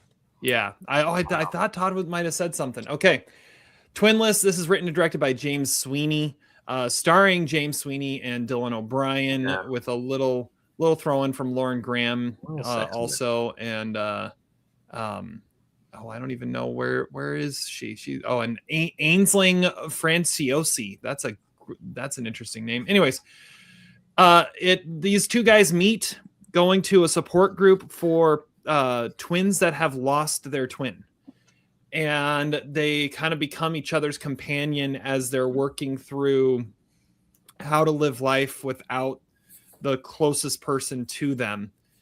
Dylan O'Brien, I didn't know he had this in him. Like I see the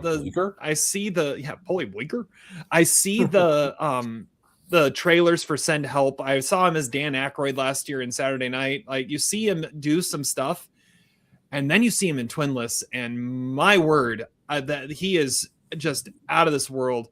Michael James B. Jordan Sweeney took his nomination for doing that. Michael B. Jordan took his nomination. Yeah, true. Dylan O'Brien's better. Yeah. James Sweeney is really good too. Kind of quirky. Like, you can tell he's playing a part that he wrote for himself, and he kind of gets to be himself, but it works. He's got some a great eye for things too behind the camera, and has some really cool looking shots in it. I don't know. This movie just grabbed me, and you don't expect a movie like this to be a roller coaster, but it kind of sends you on a roller coaster of emotions throughout.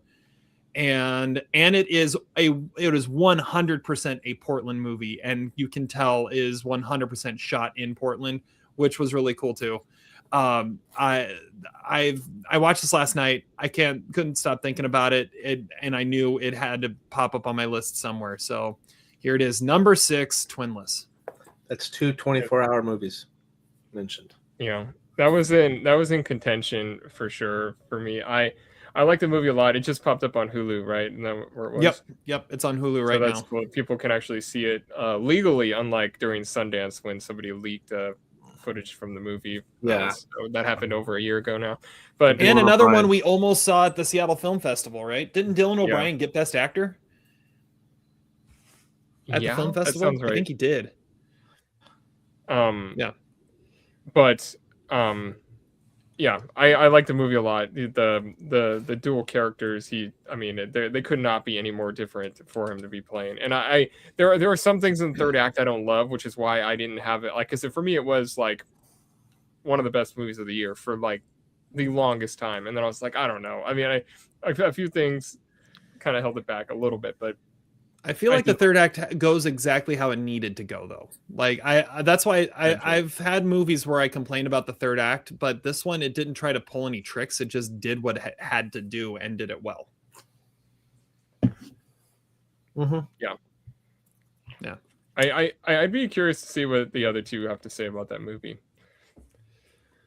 I heard good things about that. It's probably one I should watch next week and prep for the Pinos. You should. You definitely should. Good. All right. So there we go. We are now. We have 14 original picks so far. So we are right at the number 27 and a half. That's crazy. That's awesome. I am a degenerate gambler. That's what that says. Yeah, it's true. This is the line. I know. Do we have a fantastic count? Yeah, 0. I don't think you say that. Oh, okay. We're going under. You got it in my head. That was the problem. We have a comment. It won't be just an accident.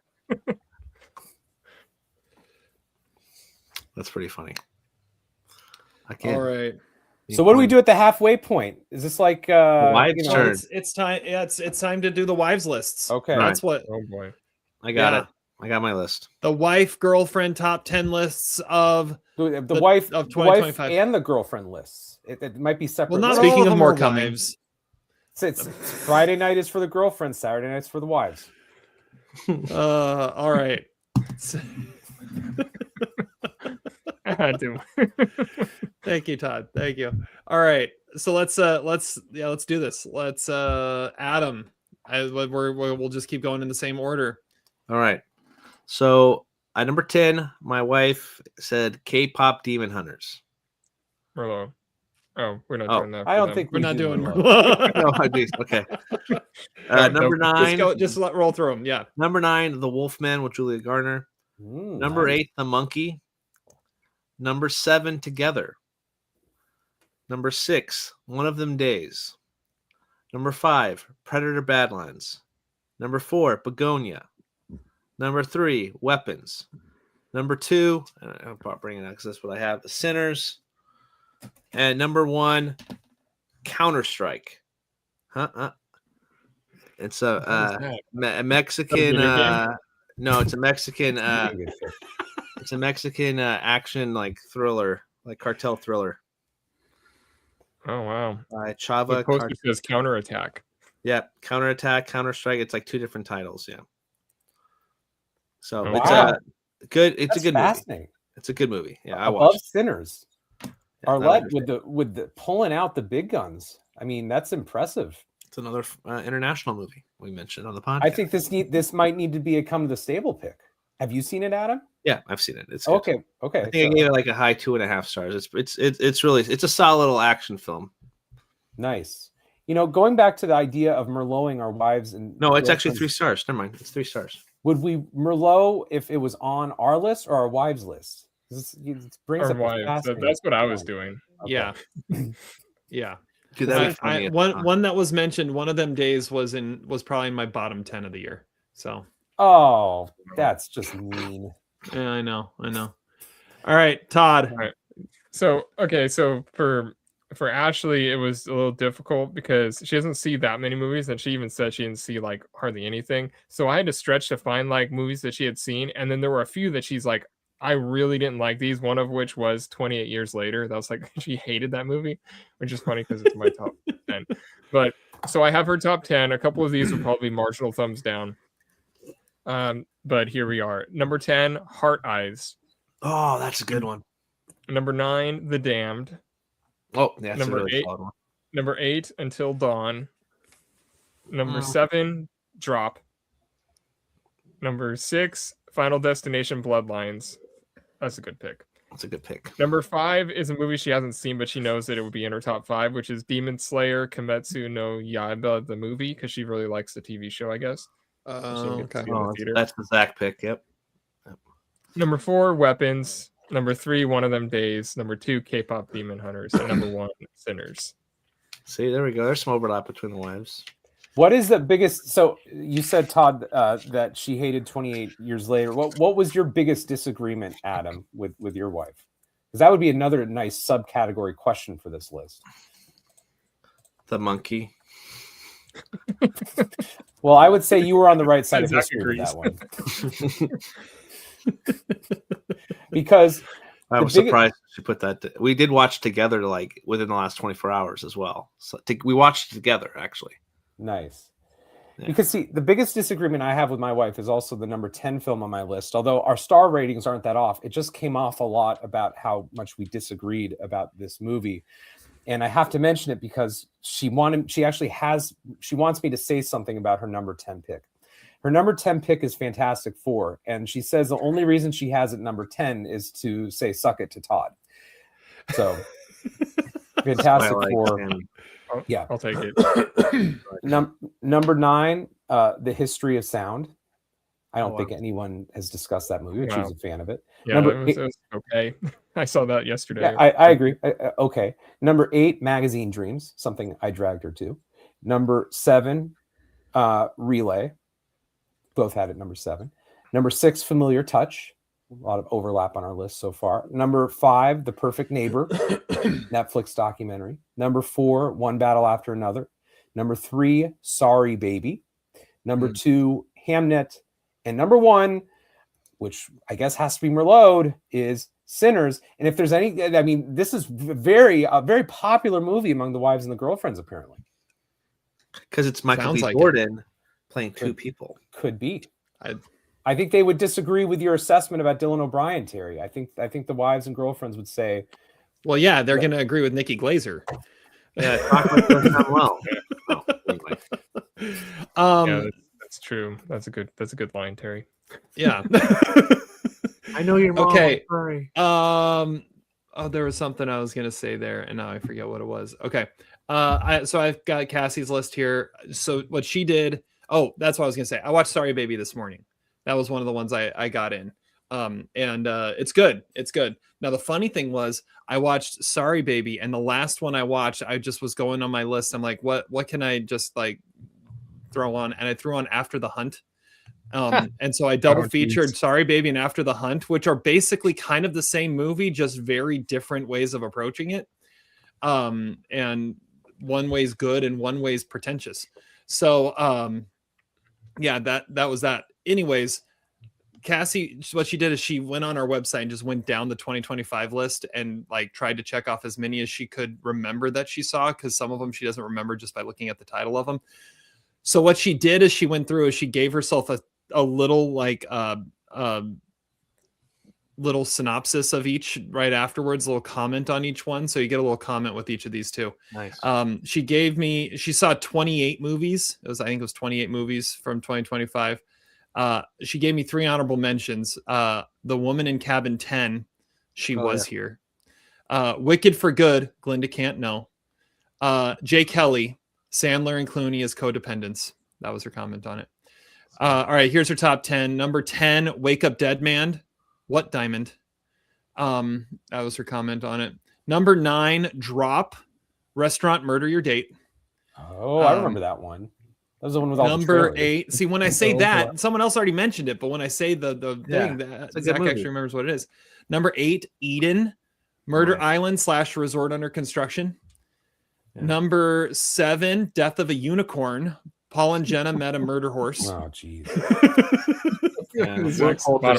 Probably I did not like that movie, but when I watched him, like, this is going to be Cassie's thing, so I made sure she did.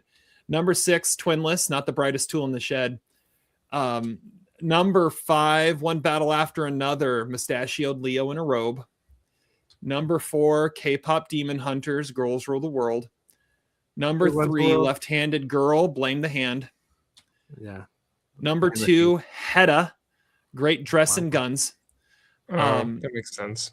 Yeah, and number 1, Sinners, Southern vampires. She's got a thing for vampires, and so And Southerners. No. So that's the only one that didn't have Sinners number 1. She had number 2. The wives and girlfriends have spoken. I think she loves True Blood. Like I feel like if you True Blood, Sinners, there's a through line there. I think that should just be the Pinot running. That's pick number 11 for our best picture lineup. Yeah, all 4 of the wives, all the 4 significant others put it in. That's just number 11 at the best picture lineup now. it has to be. Could be. Well, I don't know. I don't know if Super Freak is still here on YouTube, but he should probably know we're probably not going to have Sinners in our top 10. But but the wives. I mean, who knows? I'm not going to say. I'm not going to speculate. Oh, there we go. Game Freakness hasn't seen Sinners yet. We liked the movie. I don't think any of us absolutely loved it. So really, the message is the wives should just have their own podcast, and no one should listen to us. Game Freak. I need to watch it again. I remember watching it and being like, it's good, but it's not that good. And I've seen it twice. It's not that good, but it's definitely watchable, and it has great moments. I bumped it up to 3.5 stars. I thought about actually maybe putting it on my list. I think it works better on a second viewing, actually, and it is a really good movie. I think it might even be Kugler. Well, I love Fruitvale Station, but his best movie since Fruitvale Station. It's like it's such a technical movie too. Like I'm not surprised it got all those Oscar nominations below the line, because it just is. It's a gorgeous movie, and it sounds great too, and it's all about sound and music and stuff. So there's a really cool video on YouTube of Ryan Coogler talking about the different formats of the movie, because it was shot on film, but there's like a different sort of perforation and IMAX sort of release. And if he can make film perforation sound interesting, that means he's a great film director, and Ryan Coogler is awesome. It's a fair point. All right, time to get back to our list now. Top 5, going to number 5, and we got to go to Adam first. All right, number 5 on my list. I'm going with a documentary here. It's The Perfect Neighbor. Okay, Perfect Neighbor. There we go. Where's the button? I'm getting there. We got to reorganize ourselves after that. Okay, so that's been Merlot. So we're up to four Merlots at this point. Is that right? Just an Accident, Marty, Nobel Vague. No, 5. No, 4. 4. Yeah. What was but we're not doing that this year, so it's so confusing. So are we on pace for it, Todd? Are we at the 20? Are we getting close to the 27? I said we were at 14 after 5 picks, so we were right on line for it. Okay. Perfect Neighbor was on my list to try and get to before this, and I didn't get a chance to. So, okay, all right. Todd, my number 5 is She Rides Shotgun, which is directed by Nick Rowland and currently on MGM Plus and available to rent. And there's always a movie on my list that I came across that I had nothing about when I turned it on. And this one I only turned on because it was the director of Calm with Horses, which is the Irish crime drama from a handful of years ago that was nominated for random BAFTAs. I couldn't remember the name of. Yes.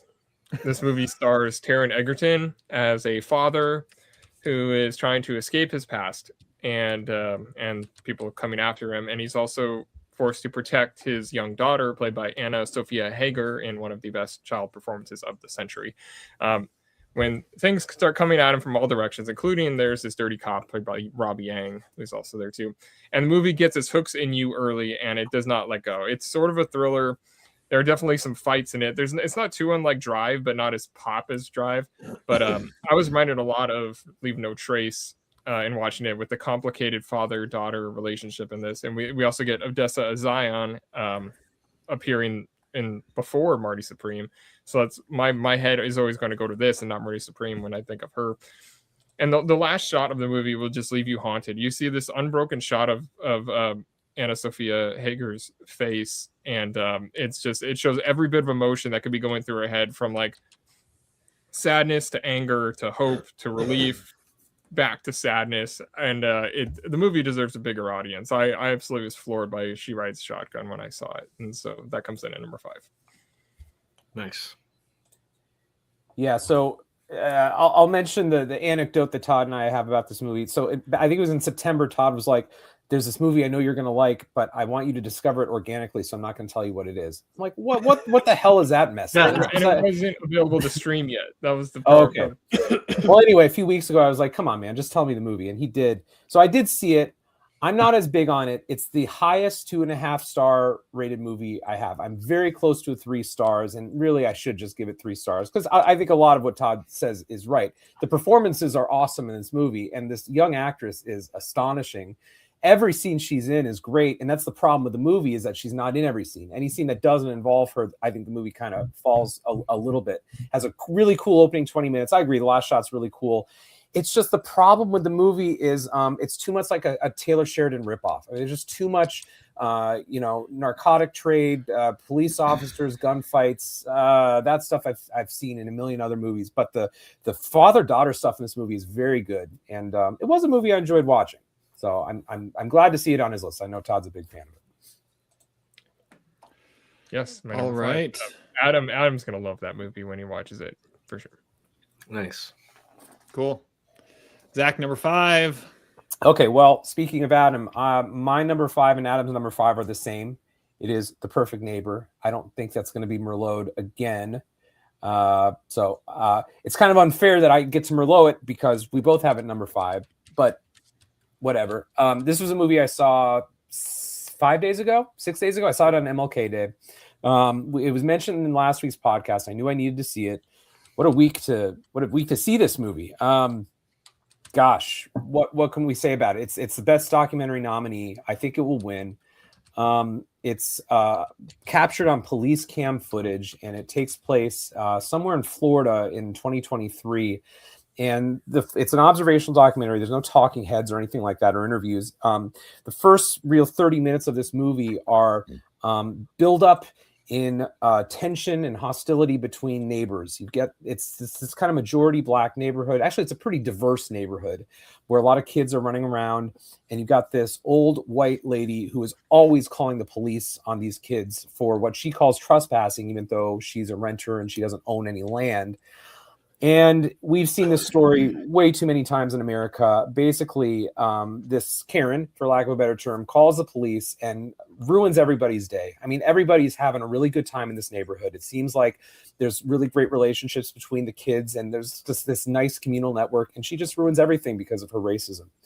And the movie really kind of culminates in a murder that happens, and it's absolutely heart-wrenching watching this, again, police cam footage. I mean, it's not drummed up footage. It's real life. It, at times, I guess, maybe feels like an episode of Cops, but a really important one because this is, again, the story of America. This is the story of stand your ground laws and the disproportionately violent and murderous results that happen in black neighborhoods because of these horrible laws. And this filmmaker lets the images speak for themselves. The filmmaker's name this is where I might mess up, Gita Ganbir. And she was actually her sister was friends with the victim, or she had some sort of familial connection with the story, and spent hours and hours putting this police cam footage together. It's a remarkable job of editing because you got to assume there are just hours and hours of this stuff that really had to be filtered and put in a way that was understandable and coherent to the audiences that are watching this movie, and give you a sense of tension and anticipation as this, again, basically violent situation culminates. It's just a movie that you can't shake. It's not a fun watch. You're not going to laugh. It's absolutely terrifying and brutal to watch. And, on these terrible days in Minneapolis and what's going on right now, it's just a reminder that we have so many problems in this country. And this is a movie that, yes, it has a message, but it doesn't have an agenda, and it doesn't have someone sticking it down your throat. Like I said, the images speak for themselves, and it's a movie that every American needs to see. So I applaud the documentary branch of the Academy for actually getting it right. I thought this movie might get snubbed. I applaud Netflix for putting it out. This is one of the real must-see movies of 2025 if you want to understand the world we live in. So Adam agrees with me. Yeah, I'm glad you actually you did watch this one this week as well. I highly encouraged you on that. I know we had a good text chain as well. Yeah, this one I just feel like the no talking heads. It was just basically the footage speaking for itself. They kind of doesn't really have an agenda. It's like you're seeing both sides of the story, and you can see people's points on both things and where it inevitably does go. It's it's sad and unfortunate, kind of tragic, especially on like a week that we are currently are having in our country too. So I think it is kind of a very powerful movie that definitely needs to be kind of more examined and kind of watched and put out there, and kind of studied too. So definitely my pick for the Oscar there, and I think it will get its time to kind of be seen a little bit more now that it has the Oscar buzz, I think, behind it as well. So The Perfect Neighbor. Once I saw it, it was in my top 5 no matter what. So a solid movie. Or, well, not, you know what I mean. It's hard to think of it as a movie. It's hard to think of it as a star rating. I'm going to dock it a half star. I mean, gosh, it's such a unique concept. In a way, it reminded me of a documentary from a few years ago that I really liked called 3 Minutes of Shortening, which was archival footage from the Holocaust or before the Holocaust. And it's like, I love that this filmmaker is kind of reinterpreting what documentary filmmaking is, because I've never seen a movie quite like this before. And another thing that's kind of interesting about it, and again, I won't spoil it because Terry hasn't seen it, but the police in this movie, I was expecting the police to come off really bad. The police in this movie do their jobs, sort of. They were trying to do that. This is not necessarily a case of the police force exercising brutality and being totally racist. They're not perfect, to be sure. I mean, a murder happens, but it's not the police that were the problem. The problem is the law. And I think it kind of underscores what the director's trying to say. Even if police are doing their jobs properly, this law still generates really horrific violence. Yeah. So it's a fascinating portrayal that I wasn't expecting, and I think has something really unique to say, even among different this kind of subgenre of documentary about police and law enforcement and race relations of the last 10 years or so. Todd, you saw this movie, right? You were a fan of it, I believe. Yeah, it's I have it number 20, and I mean it's the best of the nominees. The best documentary of the year is Megadoc, of course, but I do. The one thing that holds me back from being in my top 10 and stuff is there's like a couple things like missing from it. I feel like it would have been so much more compelling if you saw like if she had like a Ring camera, or if she had like something where if she had some recording from inside her house or something. That like there's a couple things missing that like could provide a little bit more context. But yeah, I do like the cops. Like the cops are just like, dude, we're here all the freaking time. Like I mean, it's just like we know the story with this lady. The cops really try. I mean, the one problem I saw with the cops is that they weren't hard enough on her. They really should have told her to stop calling them.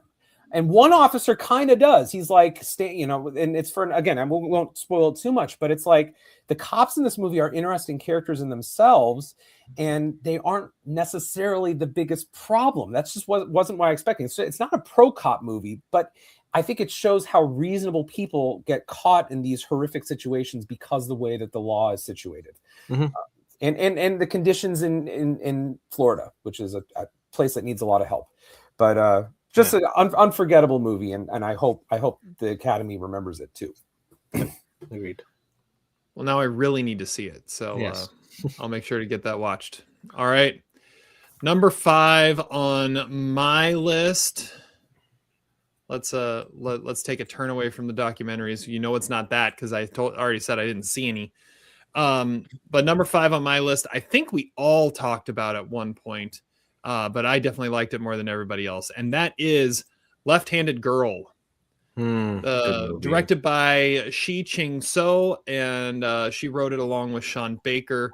This movie's got a lot of Florida Project in it, which I'm surprised Zach didn't love it quite as much as I did. Haven't seen it. It's about what? I haven't seen it yet. I haven't seen it yet. Oh, you didn't see it? I should have put it on my list. Haven't seen it yet. You got to see this. Okay.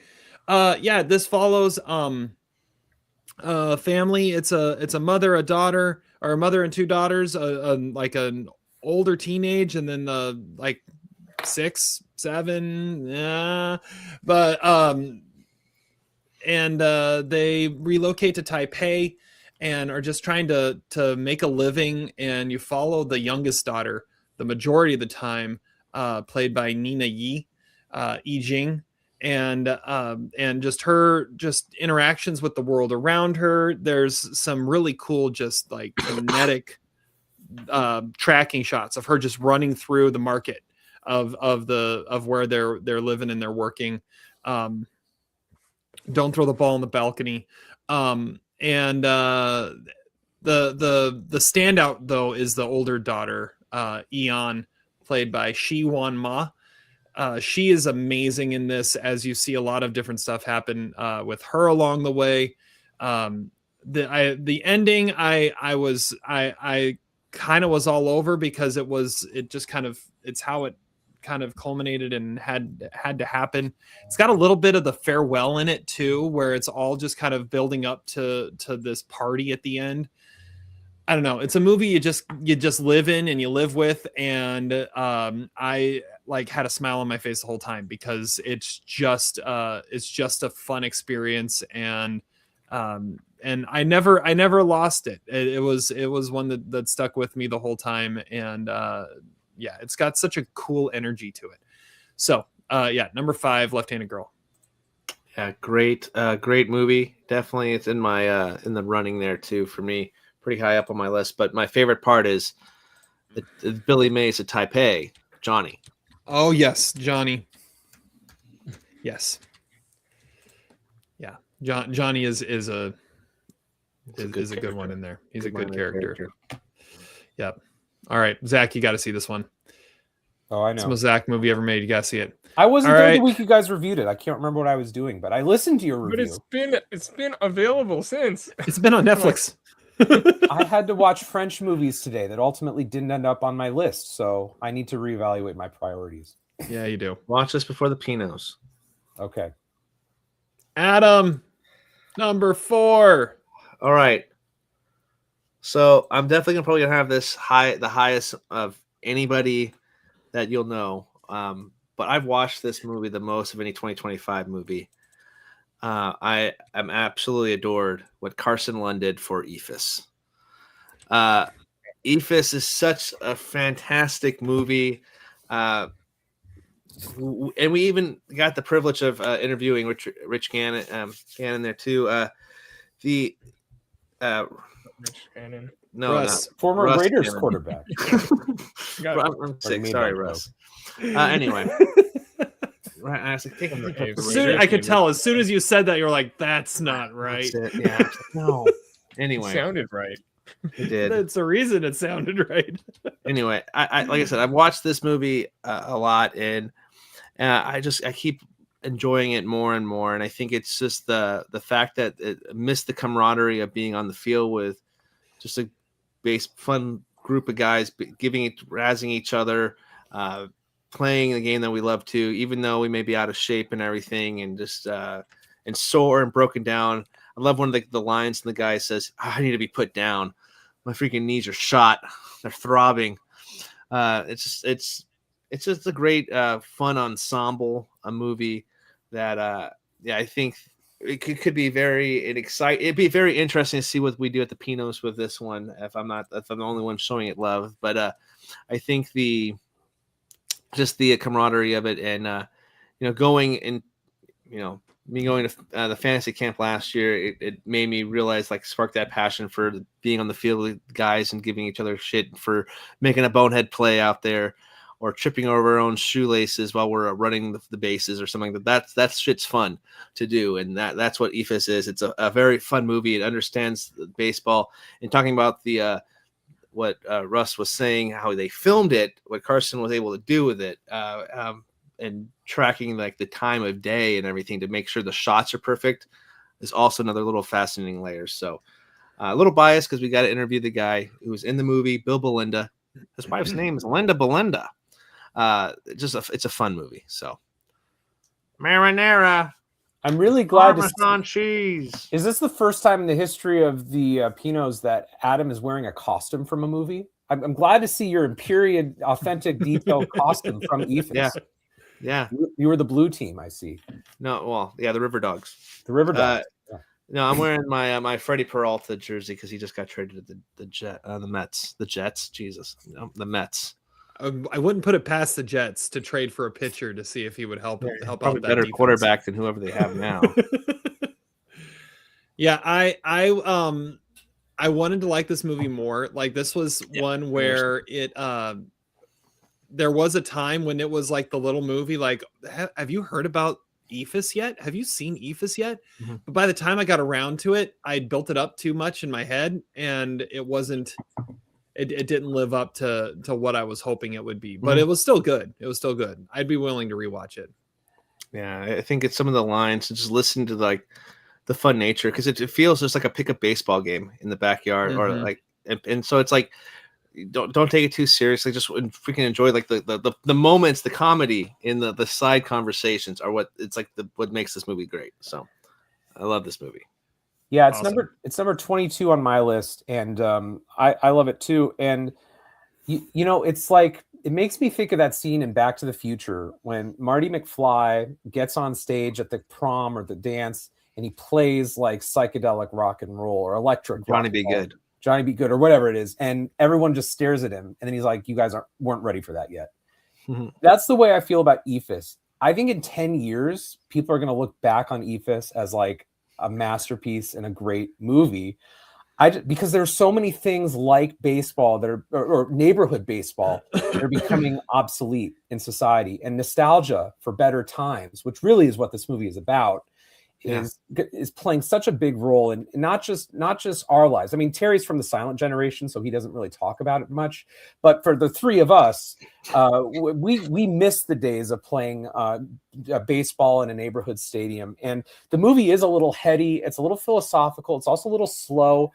And so is baseball. Baseball is all those things as well. So it's a really fun movie, and I'm so glad that we got to interview Russ Gannon because he was willing. He was like, he stayed with us for like an hour, and that's some really cool anecdotes about the making of the movie. I think he was a little bit, judging from kind of what he said, he was a little surprised at the way that Carson Lund sort of took the direction of that movie, making it maybe a little bit more thoughtful and philosophical than maybe what he had anticipated on set.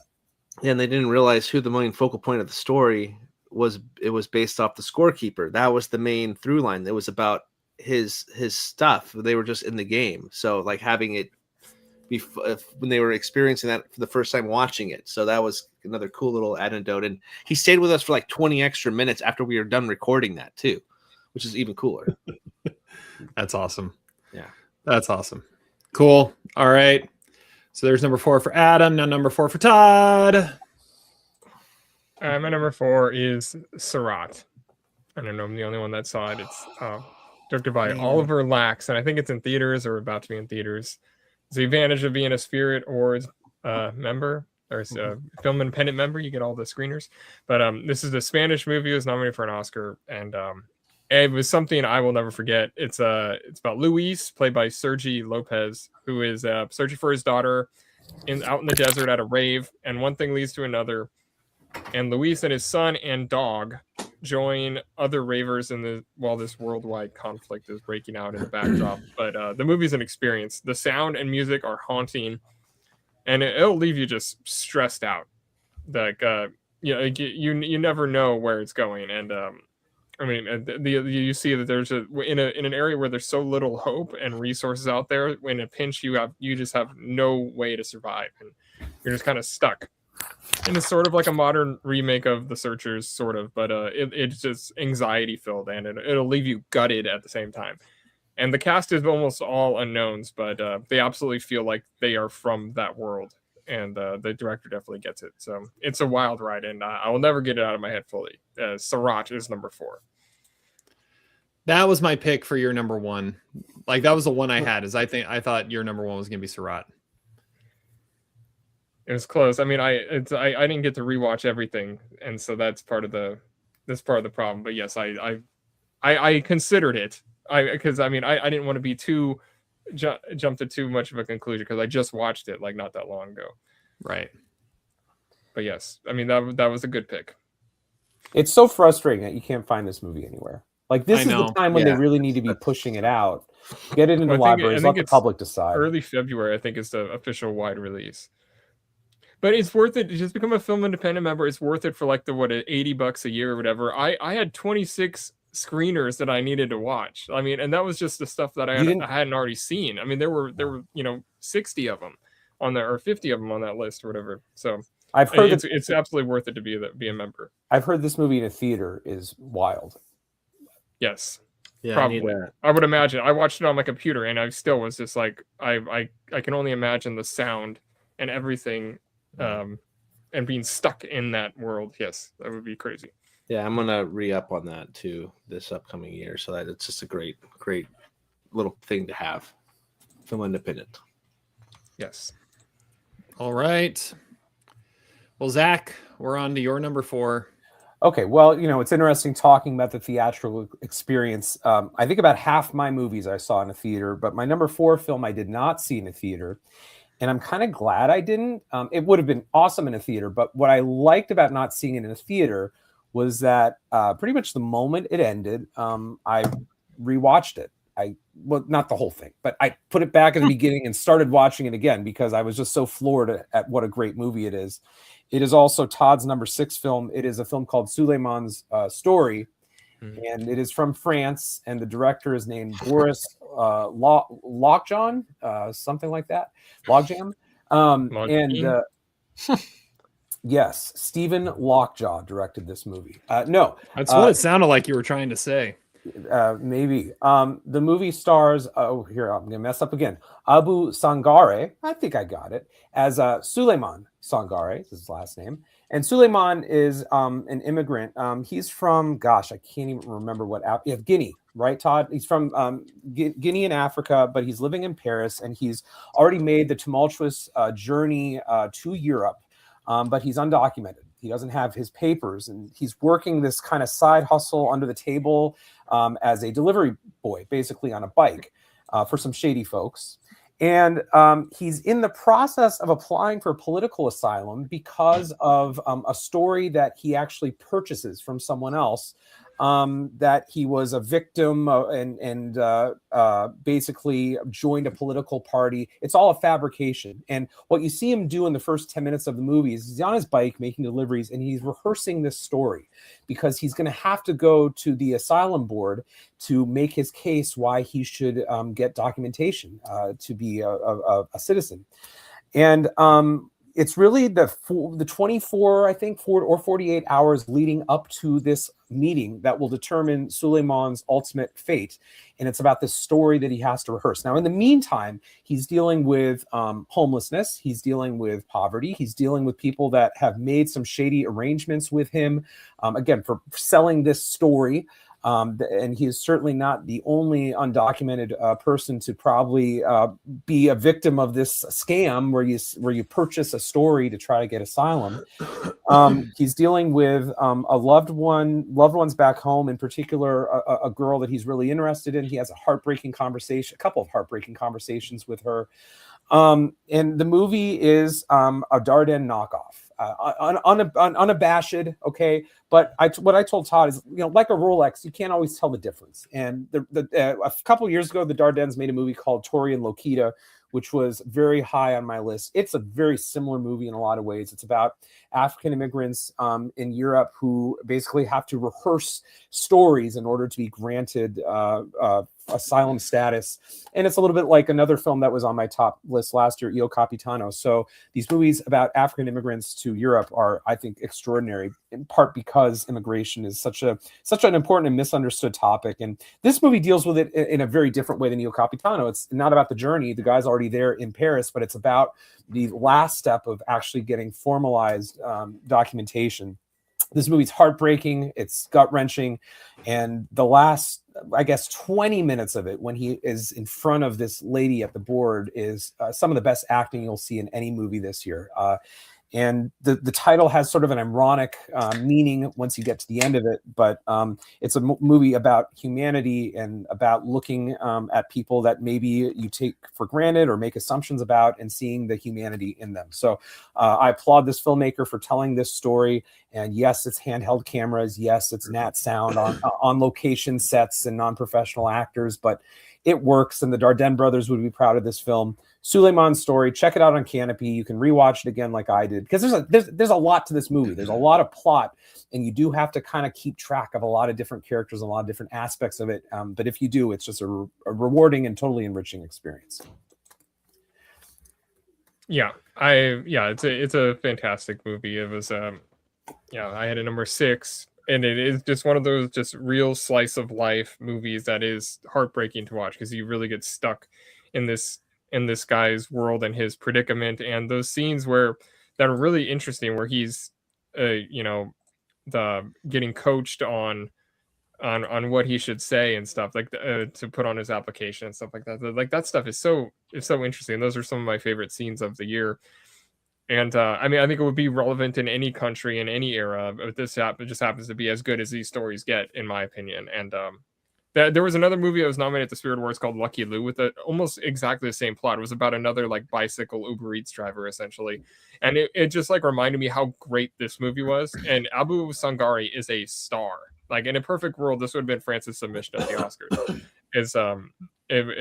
Sangari should have been nominated for an Oscar as well. And I love this movie. I saw this. I think it's on Canopy right now. I would recommend everyone see it. Yeah, and sometimes people shy away from movies about, again, people that are poor or homeless, or having to work a shitty job like Suleiman does. Is it an upbeat, happy story? Maybe not, but it's a real story. It feels absolutely genuine. One of my favorite scenes in the movie is when Suleiman encounters some police officers who make an order, and he's delivering them food, and then they're starting to ask him questions, and you sense that, again, the tension level is rising because he's, of course, undocumented. The end of that scene shows the police actually feeling bad for Suleiman. That is how bad of a life he has, or how much struggle he has, that even the police officers that probably think and could do terrible things to him actually feel a lot of sympathy toward him by the end of it. And you do feel sympathy for that character.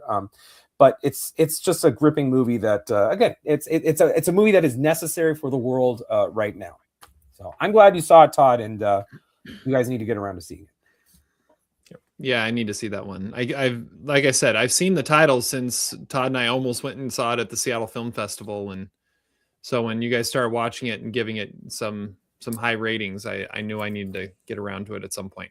Yeah, I saw it a few months ago when it first popped up on just like being able to rent, and I was like, okay, I got to see this, because the reviews were like overwhelmingly positive too. So yeah, it's definitely the name, the title is one you're not going to forget either. I mean, it's a cool name, so it's good that you still remembered it.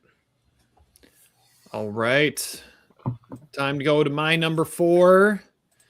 My top 4 are kind of interchangeable in a lot of ways. They could ask me on a different day. They could kind of be in any order. Number 4 is one that has already been merlot'd, and now is the time to talk about Marty Supreme. Josh Safdie.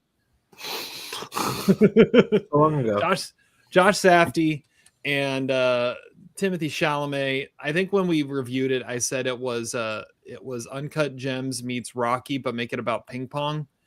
And that's kind of what you get here. You do have a ton of the Uncut Gems vibe in here. And I think Todd and Zach didn't like it because they said it felt like an Uncut Gems knockoff, but I don't think it's a knockoff at all. I think it like borrows the vibe, which Safdie is great at, and just having that stress inducing vibe, and a character at the center of it all that just can't seem to get out of his own way. Marty Mauser is a lot less likable than Adam Sandler is in Uncut Gems, but I think that makes him almost more engaging. He's a fascinating, there you go, character just to watch go through this movie, and all the people he runs into along the way, all the like random faces that you're like, hey, I know that face, like George Gervin and Kevin O'Leary and Tyler, the Creator, just these guys that the Safdies pull into their movies that make them so great. And then you put Chalamet at the middle of it, and he just like knocks this one out of the park. And he's so good, and brings the best out of whoever his scene partner is at any particular time. It is the exact opposite of what he was nominated for last year in A Complete Unknown. This has such a stressful kinetic energy to it, but you still it's still a sports story, an underdog story at the heart of it too. And you just want to see him get his shot, even if you think he's like the worst person in the world. I love this movie. I could rewatch this one at any time, and I can't wait till it's available to watch at home so I can. So number 4, Marty Supreme. You guys were way too hard on this one. But Adam had this at number 9. Yeah. Full disclosure, I had this at number 4 before 2 days ago. And it's not because I haven't seen it. The other watches and just watching these other films that kind of snuck up on my list, and it was like, I need to rewatch Marty Supreme. I agree with everything. I still love the movie. I think Timothée Chalamet is the good Chalamet to you all watching. But it was Chalamet Protein Whey. Protein Whey. It's just a crazy film, and I think that Josh Safdie does a really good job bringing that chaotic energy and that tension that he obviously Uncut Gems, but you could also say the same thing about Good Time. I think Good Time has another just that uneasiness about it, and I think there's some just awkwardness to Marty Supreme, that awkward tension that's also just has some chaotic nature to it. That is crazy. I think the ensemble piece here too is also just another fun thing. Kevin O'Leary given a crazy first time performance that he was actually in 2 movies. I can't remember movie was, they were watching Shark Tank while this was on, and Kevin O'Leary popped up on another film this year. I can't remember which one it was, but I can't. What was that? Somebody was watching Shark Tank. Maybe it's If I Had Legs, I'd Kick You. I'm not sure. Somebody was watching it. But this was just it was a fun movie. My wife didn't understand the hype of it. She just tagged along with me. But Marty Supreme, number 9. I like what came out recently that Josh Safdie said the original draft had Kevin O'Leary's character as a vampire. That's awesome. I mean, I can see it. That would make sense, I guess. Yeah. What kind of writing process do you go through when you start with your potential antagonist being a vampire and you end on Marty Supreme? Well, it's sort of like Good Will Hunting, where it was a action movie, a CIA action movie becomes Good Will Hunting somehow. You go through a lot of drafts. Or Breaking Bad's the same way, Yeah. I know exactly what Adam's talking about. It's driving me crazy too. And it was the string, right? Mm-hmm. The stringy thing. What was that from? I just saw that. Whatever. Yeah, I know. I just watched it too, but I can't picture what some character was watching Shark Tank. Rewatch. Yeah, I know. And they turned it off, right? They paused and turned it off. So my students have now seen Marty Supreme. We were talking about the Oscar nominations on Tuesday or Thursday morning, and they were like, Marty Supreme was one of the films that they had actually seen, and it's frustrating. It's like when the Cleveland Browns moved to Baltimore and became the Ravens, and then the Ravens won the Super Bowl right away. I mean, it's great that it has 9 nominations, and it's great that Timothy is maybe going to win an Oscar, but it's so unfair and disingenuous to Uncut Gems. And these kids that have seen Marty Supreme, they've never heard of Uncut Gems. I'm like, okay, you've watched Uncut Gems, right? And they're like, no, what's that? Teenagers. It's just too similar. It's too similar and not good, and not a good knockoff. Not a Chardonnay knockoff. But okay, suggestion for extra credit: you should have your students watch the Pinos in 2 weeks. Oh, spike those views. But I think the problem is that's in February, so it might get a little more randy. But that is true. Well, just a selected few then. What was that Shark Tank movie? That's really bothering me. I know. Can't think of it. I have no idea what you're talking about. So people were watching Shark Tank in a movie. Is that what you're saying? Yeah. They were watching Shark Tank, and then there was some invention involving string, and then they paused it. It was like time for bed or something, right? Yeah, it was like kids putting "Die My Love." That's the movie, because it was Jennifer Lawrence watching it. It was "Die My Love." I just watched that. Okay. Well, I didn't recently watch that. I think it was in I something think else. Maybe hold on. You guys go on to All right. Well, my no, number it's three. you. Jeez. he'll look it up soon. All right. Well, this is gonna be Talk about Merlot your number 3 anyway. and then look it up. Merlot anyway, right? One battle after another. In Merlot. Okay. All right. That was only Well, one Merlot. now you can look it up, I guess. Then, yeah. Oh, interesting. All right. Okay. Yeah, this is crazy. What was I'll literally just watching? I'll go to IMDb and look up Shark Tank connections. Yeah, that's what I'm trying to do, but it's not there. It's not listing it. Wow, I just broke the podcast. This is nuts. Freaky Friday, are you still there? Can you look it up for us? You see movies all the time. You talk about them all day. Can you get where was Shark Tank? It's in Shark Tank is in Oh What Fun. Oh, that's not the movie I never watched. That one. Yeah. That I don't even remember that, and I'm the one that saw it. This is so crazy. This is like Inception. Like maybe someone's in our brains, like giving us this made-up Shark Tank shit. But literally, it was like within the last 48 hours that I saw this shit. It was on TV. I saw it. You sure you just didn't watch Shark Tank? No, I'm not a Shark Tank person. Yeah. I'm not either. But there was one day where for some reason Shark Tank popped up on the screen. I watched like 10 minutes of it. Like I watched someone present something. I have no idea why, but I did. I was like within the last month.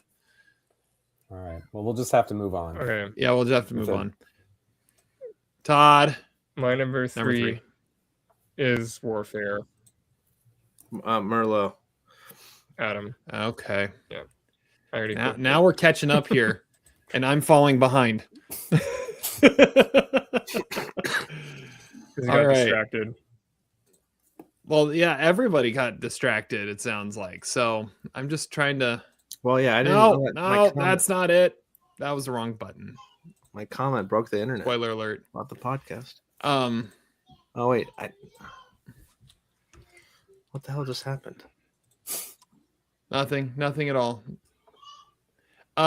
Zach, what are we on? 3? Number 3. All right, my number 3 movie. I can't remember if it was on my most anticipated of the year or not. It's already been mentioned. It is Richard Linklater's Nouvelle Vague. And I was so happy to see this movie in a theater like 2 weeks before it had its Netflix premiere. And I can't remember if I mentioned, I think I did mention that to you guys, but that was certainly one of my favorite reviews of the year is when we talked about this movie, because I couldn't shut up about it. And I was thrilled to see that Adam loved it so much too. But we all liked it to some degree, which is cool. This movie, I think I even said this in my review. It's like, when people see superheroes in Marvel movies, they freak out. Well, when I see Eric Rohmer and Jean-Pierre Melville and Jean-Luc Godard on film, I just freak out. I have a fanboy, real attack here. This is Richard Linklater's interpretation of the making of Breathless, the probably most famous French New Wave movie, Godard's feature debut from 1960. And this is a movie that stars Guillaume Murbec as Jean-Luc Godard, and he looks and sounds exactly like him. And this movie is shot just like Breathless was shot. I actually watched a YouTube video not too long ago. I was telling Adam that Richard Linklater used CGI in this movie. You wouldn't expect it because it has that grainy look and it just looks like a French New Wave film, but there's actually a lot of CGI in the backgrounds, which makes sense because I thought it was remarkable how they were able to get like the streets of Paris to look exactly like the streets of Paris in 1960. I guess the magic of computers, but I just love this movie. I mean, listen, I love the French New Wave. This is such a great ode to it. And I think it really captures what made not so much the movies magical, but the thinking magical. The idea that, you would take these 25-year-old French people who had worked at Cahiers du Cinéma and had written movie reviews all their entire lives. They were movie brats. And not unlike the Cinéma du Papa, they just completely eschewed and hated the stuffy French Marcel Ophuls films, which I also really don't like.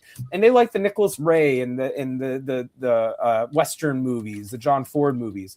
And this movie just depicts Godard's thinking process as very eccentric. He takes breaks in the middle of the shoot because he doesn't have enough energy or ideas, so he drinks some wine and smokes. Yes, he's French. It definitely reinforces some stereotypes. Zoe Deutsch is in this movie. She plays Jean Seberg, and she looks and sounds exactly like her, Iowa French accent and all. And Aubrey Dulin plays John Paul Belmondo, the late John Paul Belmondo. And this movie just kind of shows what a film set is like, and whether it's Day for Night or Badass or Once Upon a Time in Hollywood. I'm a sucker for behind the scenes movies about the art of filmmaking, what goes into it, the personalities that clash. There is a fist fight at one point in this movie. And Godard, he was so mercurial. I mean, he was French and philosophical and arrogant. So what do you do with that? I mean, the guy is a genius, but it's not very practical what his method was. It's kind of reminded me that like filming movies is really tough, especially when you have a low budget and you're kind of doing things on the fly. So yeah, take breaks and smoke and have some wine. It's a great idea. Anyway, I love this movie. I've seen it twice. I can't get enough of it. It's a great ode to the French New Wave. It's a great introduction to some of those wonderful movies. And it might actually be a better movie than Breathless, if I'm being honest. I mean, it's, I think, more rewatchable. So Adam, I think, had it on his list, but Adam, what are your thoughts about Nouvelle Vague?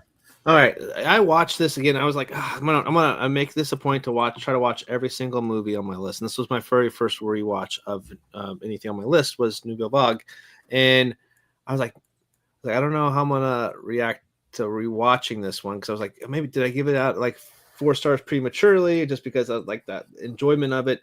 No, it I feel like it's deserving of it. I love films about making movies as well. I think that connected really with me too. I don't pretend to be a fanboy of any French New Wave stuff or anything like that. But this was just a cool like introduction to this genre in a way, as a homage to the genre and the filmmaking and these filmmakers. And I promised myself I would watch Breathless before the top 10 to prove that just like, hey, I'm gonna do this. If I'm gonna put this in my top 10, I need to watch Breathless, and I did, and I loved how the shots are recreated in Nouvelle Vague in that as well. And I think that is just a good little love letter there. I like Breathless a lot. I think I'm a 3.5 stars. I think I do like Nouvelle Vague better, but it's different because it's not the movie we're watching; it's the process of making a movie, and I think that's something that I resonates a little bit more with me. But both a good intro to the French New Wave and actually watching a movie I said I was going to watch too. So it was kind of a double whammy there. And I originally had it did move up a little bit on my my overall ranking there too, but I'm happy to have it on my list. I know. So a surprise pick, I would think on my list, but I'm glad to have it. Yeah, and I don't know how many people are still on our stream, but like for people who haven't seen it, yeah, it's probably a little bit of a tough sell. It's a black and white French movie about a director that maybe not a lot of Americans know, and it's historical, and it's maybe kind of like it's maybe a little pretentious.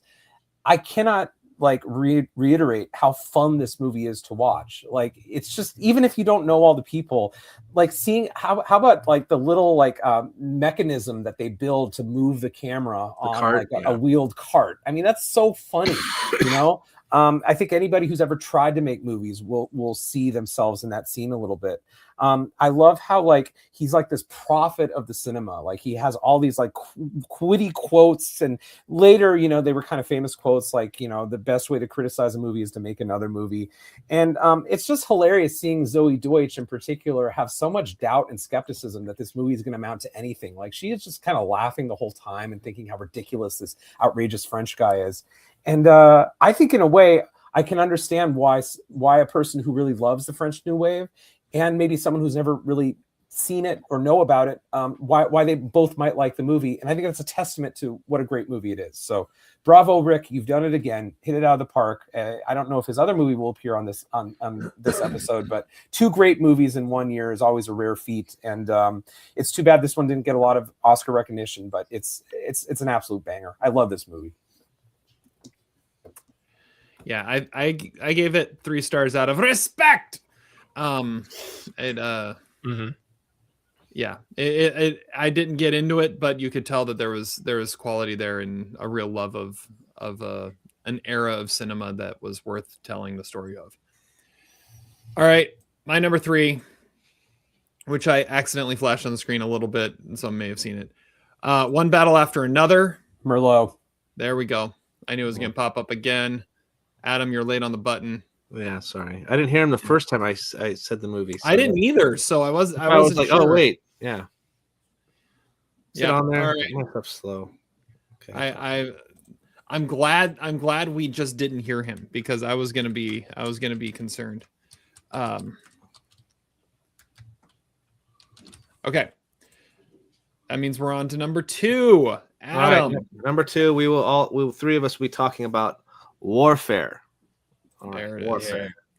All right. Yeah, Warfare. One of the most exhilarating film experiences of 2025 for me. I sat there along with Todd in the theater, and right when the opening shot hits with them watching exercise videos or whatever they're watching, mouth was just like, you could feel the tension after that scene goes away. Like you could feel a pin drop in that theater.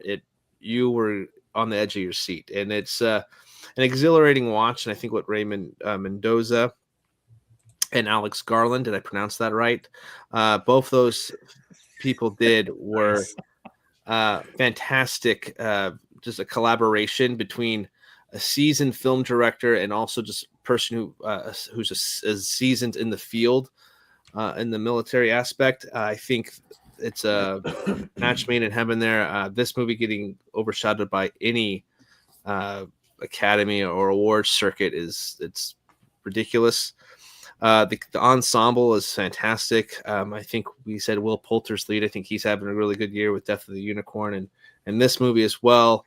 But I think my two favorite personal performances in it was Tefera Wunatai. Dang it, Wunatai. He's awesome as Ray, and Cosmo Jarvis, the sniper. Two of my favorite performances in this movie. It's with the dedication these actors put into this role as a tribute to what the soldiers actually did in the battle or these Navy SEALs did. I think it's just an experience you just kind of have to experience. So I'm not going to say too much more. I know you guys have other things to say too, but this is just adrenaline pumping and emotional ride. All right, Todd, why don't you go next? Yeah, I had this number 3. It's currently on HBO Max. But the incredible year of Alex Garland kicked off here. This is one of the best war movies of the last 20 years. And I love how it's like a mistake and a stakeout that becomes like a battle for survival, and then becomes like the closest thing to Platoon that I've ever seen in a movie. The whole movie is just gripping and intense, and like when the ambush comes in and everything, it's just like there's not a wasted moment in this, and it's about like the brotherhood of the soldiers, and about how inhumane a conflict like that can become when you are faced with like the darkest of realities of what's going on. And the young cast is just top notch. Like Adam shouted out Cosmo Jarvis, like he had an incredible year too, and he's my favorite in the cast. The technical aspects are incredible, and I mean, it may not have the ambition of a lot of other movies from last year, but if the movie was approaching perfection, it was Warfare, because I don't think I would change a single second of this movie. Yeah, I had this on my list as well. Let's see here, where was it on my list? It was number 7. What I love about this movie is how simple it is. Like, you don't see simple war movies like this. Your war movies are like, let's tell the story of an entire war, or let's explore the humanity and the brutality and the evils of warfare. It makes no statement about war. It just shows, like, shot for shot, this is what happened. And it's gritty. It's like you're right there with them. Like you're in the room and seeing everything happen around you. It doesn't take time to have, oh, I was gonna go home next week. No, you don't get that at all. It's like you don't have time for that in an actual battle. It is one battle. It is an adrenaline rush of a battle, and then it's over, and the movie's over. And like you said, Todd, you don't want to change a second of it because it tells it so beautifully. Like I don't know if a documentary film crew following this could have told it as well, especially knowing that the people who were actually there on the ground are the ones that helped make this whole thing happen and guided them through. It's a spectacular watch, and it just will leave you on the edge of your seat and just like jaw dropping the entire time. And amazing movie. Amazing. There's no movie I've ever seen that has the actors actually feel like they know how to be a soldier. Yeah. Like, I mean, I feel like, like you said, it's like a documentary in that way. Like you feel like you actually were dropped into this conflict because like these people, it was so intricate how these characters were put together and how they were trained by Ray Mendoza and his crew. And it's, seeing it in the theater was overwhelming. It was an overwhelming experience to watch. And it's just as good watching it at home. Yeah. I caught it a little late, and I'm glad I caught it in theaters before it left theaters. So, yeah. Good. Cool. All right, moving on to Todd's number 2. All right. My number 2 is it's Roofman. It's directed by Derek Cianfrance. It's on Paramount Plus now, and it stars Channing Tatum. And I'm the biggest fan of Channing Tatum probably in the world, but he plays a former soldier who gets thrown in prison for robbing a bunch of McDonald's and then escapes from prison only to hide out in a Toys R Us for months while getting integrated in the community in this small town in North Carolina. It's a true story somehow. And it is the perfect use of Channing Tatum's talents and a complete step out for Cianfrance, whose other movies are like very serious and depressing and sophisticated movies. And this is just pure entertainment with a huge heart. And there's a little bit of Catch Me If You Can in there, a little bit of Hitman, a little bit of Jerry Maguire, and like the disarming romance that eventually pops up with the Kirsten Dunst character. And it really makes you feel for this guy and understand him, even when he keeps getting in his own way and he's kind of a dick and he keeps like giving himself up for no reason. It's such an unusual story and fully engaging and rewatchable, and it takes you almost immediately, and before you know it, like the heartbreaking like credit clips are rolling and leave you with this melancholy feeling when the overwhelming feeling before that was like laughter and disbelief at like that this could actually be true. And it isn't the kind of movie that winds up on a lot of top 10 lists, but that's because critics suck. Like this movie's brilliant. Roofman is number 2. Nice. This will probably be in my top 25. Yeah, it's in my top as well. Good. So I rewatched it a couple weeks ago with my wife who had not seen it, and I'm now at 2.5 stars on it. And I know you said that. Yeah, it didn't make any sense last week either. You can just skip that part. Yes, but I do admire Lily Collius being a second year running mentioned in our top 10 episode, and she's the best part of that movie. Did you like Toys R Us a lot as a kid, Todd? Maybe there's like some Freudian aspect to it. Well, I mean, and like this should have been nominated for production design. Like they built that entire thing, and it looked like a Toys R Us. That's not bad. It did look like a Toys R Us. That is true. Yeah, that is true. It also looked like a Red Lobster. It'd be weird if it was a KB Toys. And that would be weird. That would take a lot of effort to change that. Yeah, that is All true. right, Zach, number 2. Okay. Okay. Yeah, it's always fun when you get to number 2. Are you going to flip flop them? Are you going to pull an audible at the last second here, Zach? These top 2 are pretty close for me. I think for now, I'm going to stick with my gut and go One Battle After Another, number 2. Oh man! Wow. So I got Zach number 1 right. I was not sure where to put this movie on my list, or if it was even going to be on my list. I watched it this morning and in the middle of this snowpocalypse that we're having here in the Midwest, and it just absolutely clicked. This is the movie of 2025. I hope it wins every Oscar it's nominated for, all 13 of them.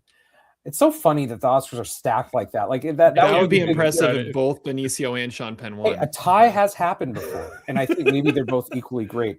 When OBS, it's a tie. When we reviewed this movie back in October or September, whenever it came out, I kind of had two criticisms of it. One was that I thought the Sean Penn character was a little over the top. I didn't think so the second time. His character just worked, and it's a great performance. The other issue I had with it is I thought it was maybe a little indulgent at 2 hours and 40 minutes. But I would say watching it this morning, I turned it on, and then I had to pause it to go to the bathroom, and I was at the 135 mark already. And I was like, wow, this thing just started. It flies by. I can't think of another movie that so perfectly blends the current political, cultural moment that we're in, even though the movie never mentions the president, and it may not even take place in present day America. It may just be this sort of alternate reality. So it has that aspect of it. You also have a really hilarious stoner comedy, Big Lebowski thing going on with Leo on the phone. I mean, I never thought there was going to be a better PTA phone freakout scene than Philip Seymour Hoffman in Punch Drunk Love. But oh my God, this is really up there. I mean, when he is on the phone screaming at the guy, I don't remember I don't remember what day it is. Time is a construct. Time is a construct, exactly. And what was his name? Colonel Mike or something. That is absolutely hilarious. Leo in glasses. Is that a meme? It should be a meme already. That should have been Halloween costumes as well. Him and Benicio del Toro. I forgot that they take a selfie in the car after he escapes from the hospital. That selfie should be the background on my phone or something. I love that picture. That should have been the poster. Again, that's just one aspect of the movie though, because you've got the horrific, detaining people, putting people in cages, activism, radicalism. You got the stoner comedy, and then really what this movie is about is a father-daughter relationship and a father-daughter on the run. I mean, Todd mentioned Leave No Trace. Like, in a weird way, this movie is not that dissimilar from that, even though Leo and Chase Infinity don't share a lot of screen time together. But the scenes they do share are great. In fact, I was telling my wife today, I was like, if this could have just been like a 22-minute sitcom of Chase Infinity and My Stupid High Dad, I would watch that shit on like TBS or CBS reruns, because there's shit that's so hilarious. Everything in this movie it's just wonderful, and it works, and it speaks to what a great filmmaker Paul Thomas Anderson is. I'm like not the world's biggest There Will Be Blood fan or The Master fan. I think it's interesting that Chase Infinity got snubbed. I think that's the biggest Best Actress snub since Alana Haim, who I had forgotten is actually in this movie. Which is really unfortunate, but there's so many great performances in it. And Teyana Taylor is so deserving of the award that she won at the Golden Globes. I love everything about this movie. You look at actors in Leo's age range, maybe even a little older, like Brad Pitt, George Clooney, and Tom Cruise. They would never do this role. And I freaking love that Leo did this role. He just kicks ass in this movie. And thank you, Sensei. I love this movie. It will be forever associated with 2025. And I don't know if it'll win Best Picture now. I definitely have a race now, but it would get my vote. All right. Yeah, I had this number 3. So let me get that back up here. And yeah, I agree with everything you said. Like it is definitely a movie of the moment, and it feels very relevant to things going on today. But what makes it so great is not that. What makes it so great is that it's such a timeless story. Like I hold to, this is a modern day retelling of Les Miserables. It's a father and a daughter who have been forced to hide and start new lives, but can they ever really escape their past? And do they want to escape their past? And that's kind of the added piece of it here. Sean Penn's a cartoon character, but it works because you need that just like ridiculous face of evil to understand exactly what the stakes are. And I think it plays perfectly into it. This movie works on so many levels. It is funny. It is heart-wrenching. It is beautiful to look at. The shot, the street shot is just like, that's so cool. And it just adds to everything that's going on. The score is awesome. The performances from this huge cast are great.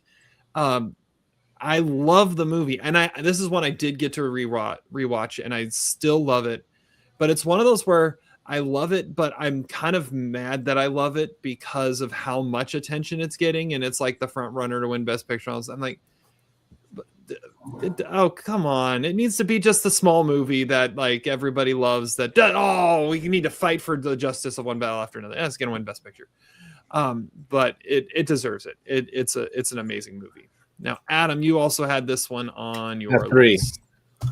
All right, I didn't rewatch it quite yet, but this is everything you guys are saying. It's a fantastic film. It's I don't know. This is just such a trip of a movie. Just remember, Academy, we gave Tiana Taylor an award first. Yes, look at that. We did. Best Actress, 1001. There we go. That was much more deserving than her winning for this, though. But we found her Weiss first. and Constant Gardner of the movie. Yeah, totally. Some great performances there. Shout out to JP in the movie as well. Just a lot of great, just a bunch of good things coming together to make a crazy great project, and it's fun, chaotic, poignant, and also very needed at the time as well. And then just the Leo stuff with his sensei. All you got is nunchucks. Time is a construct. Hey, what's up, SA? With the friends. That's Pluto. Yeah, Leo doing some of the craziest Leo things. This might be I love Leo, but I think this is like one of his craziest performances, and I'm all for it. So, I can think this is very rewatchable. So, number 3 for me, easy. It sucks. I love my top 3. Like those 3 films are like my 2025. So, it's gonna be good. So for me, I have this coming in at number 77. Oh, I think it's a good movie. It's not a great movie. I think it's PTA's probably his worst movie. But what I think about when I think of this movie is the same that Russell Hammond thinks about the out of focus Stillwater T-shirt. It's like can we just skip the vibe and skip to us like laughing about this? Because like you love this shirt. It lets you say everything you want to say. And you guys say it speaks pretty loudly to me, and I'm like, I don't know. I don't think it really does, but whatever. It's number 77 here. Wow, that was well done.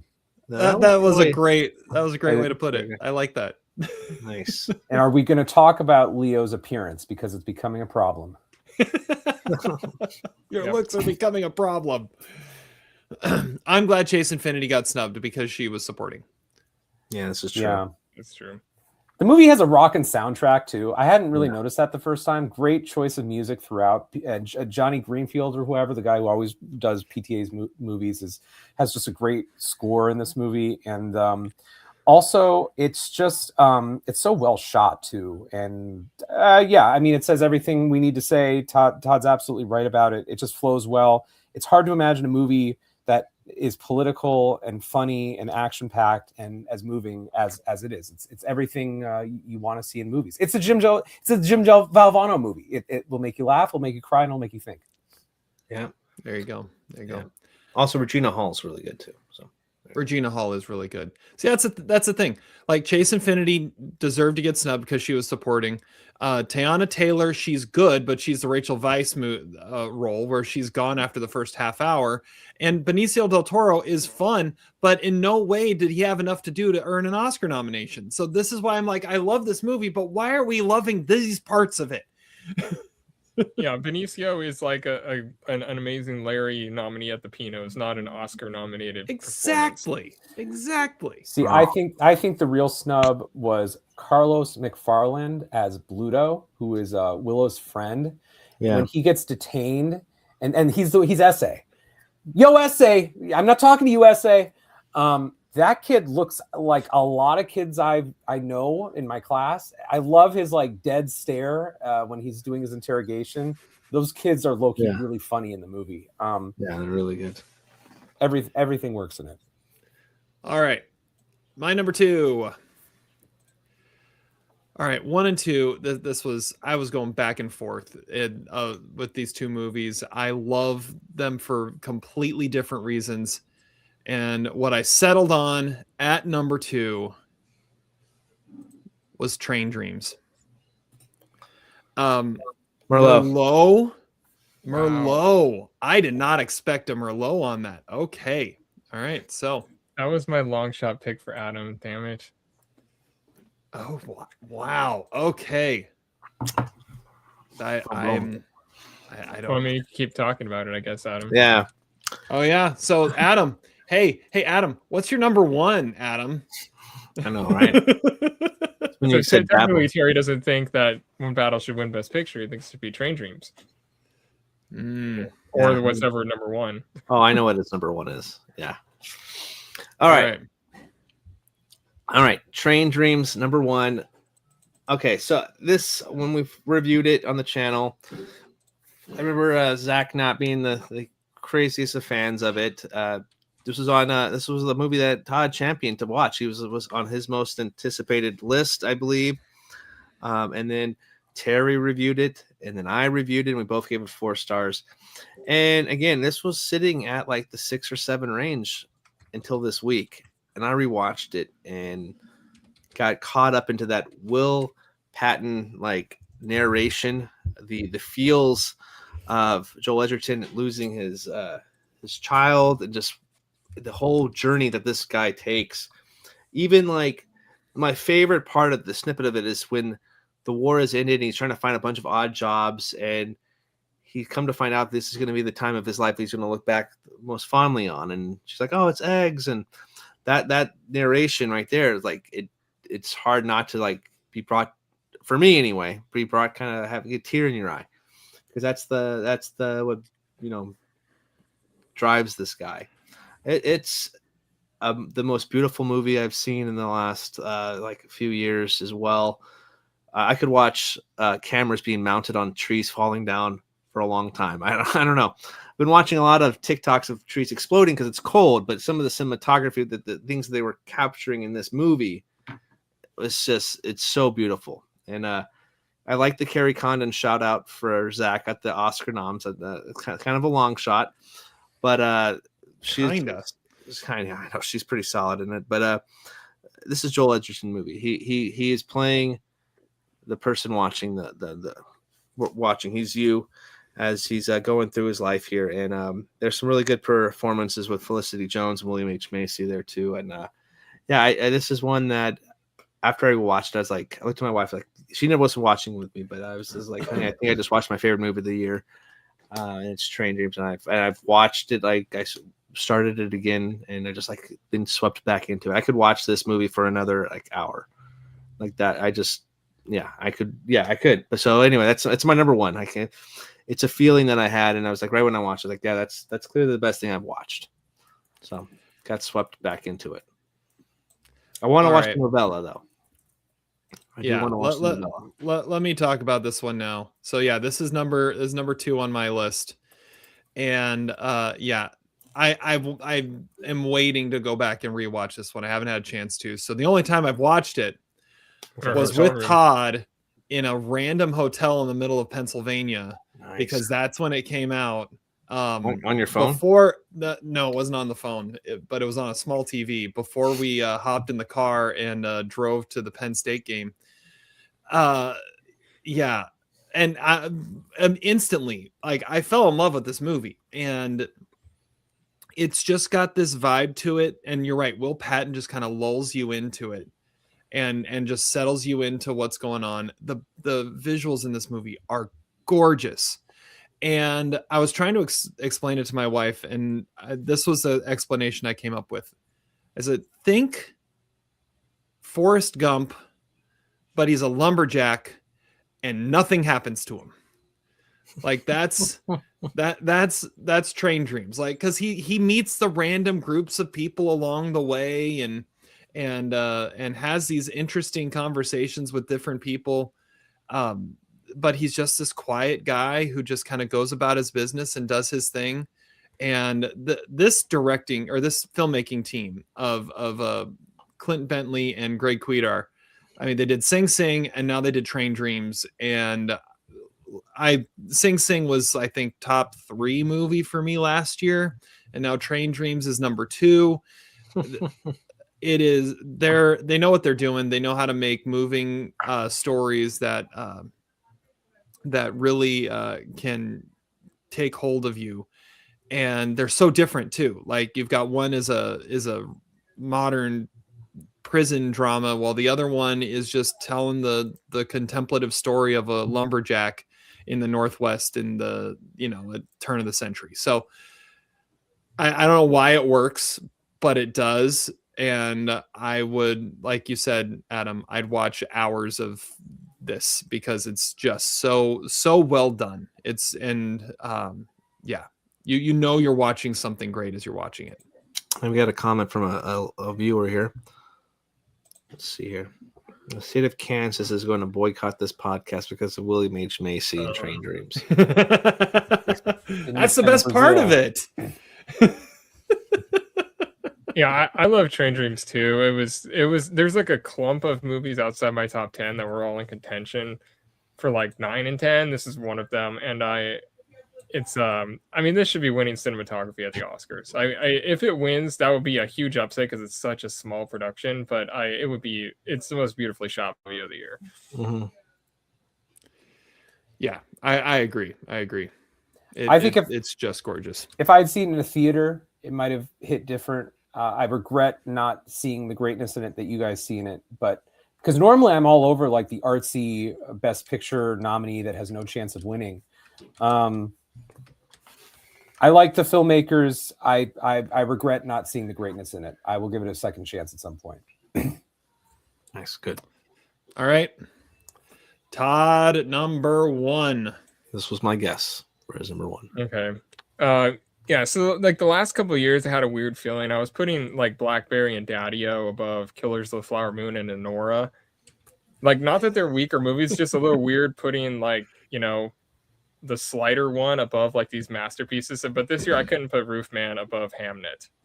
And Hamnet is the best movie of the year.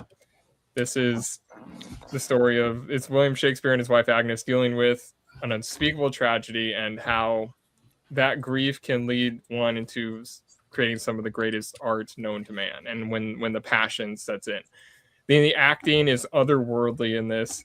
Like the movie is really difficult for a good chunk because of just how authentic it is and how real it is. Like, Jessie Buckley makes you fully believe that what Agnes is going through, and it rips your heart out. I saw this clip of Bradley Cooper talking about Jessie Buckley's performance, and he said he was like physically hurting after the movie because he felt like he just watched Jessie Buckley go through what Agnes goes through in this movie, and I felt the same way. The child performances by the Jupes are incredible, and Paul Mescal is astonishing in this. Like, I mean, as much as I love that Delroy Lindo got nominated, like, come on, like Paul Mescal getting snubbed is one of the worst snubs I've ever seen at the Oscars. It is one of the great performances of the last 5 years, and the movie is more raw and painful than it is weepy, which is not the type of movie that usually plays like this. Like, it's a landmark achievement. I never thought that Chloe Zhao was going to be able to top what she did in The Rider, but she absolutely outdoes herself here. She takes the wandering narrative that she did in The Rider and Nomadland, and that she's so good at doing, and she adds in all this humanity and emotion and pulls the most beautiful things out of like the darkest of times. And no movie shook me as much as Hamnet shook me in 2025. It's like cathartic and natural and beautiful. And I saw this clip the other day of the entire cast and crew and extras and everybody on the last day of shooting at the Globe. And they were all dancing to Rihanna, letting out all those emotions. And I just felt so much joy for the actors and relief for the actors who bared their souls making Hamnet for us. Chloe Zhao deserves all the awards. That needs to win Best Picture. Hamnet is the best movie of the year, and it probably isn't that close. Wow. Yeah, I just watched this week, actually. I went to the theater for it, and I'm glad I did too, because this is one of the biggest Oscar contenders that I haven't seen yet. And yeah, this is definitely some powerhouse performances. It's in my top 15. It's a really, really good movie. Buckley proves to, obviously, we're big fans of her on this podcast. We're big fans of Paul Mescal as well, Chloe Zhao. Just so many things going right with this. And yeah, the dupes are great as well. So yeah, I had a feeling this was going to be your number one, and I'm glad you didn't disappoint me. Yeah, it'll make my top 25 as well. It's my number 18. Yeah, so we're all around it. Yeah. It's a good pick. It's kind of a surprising Todd pick.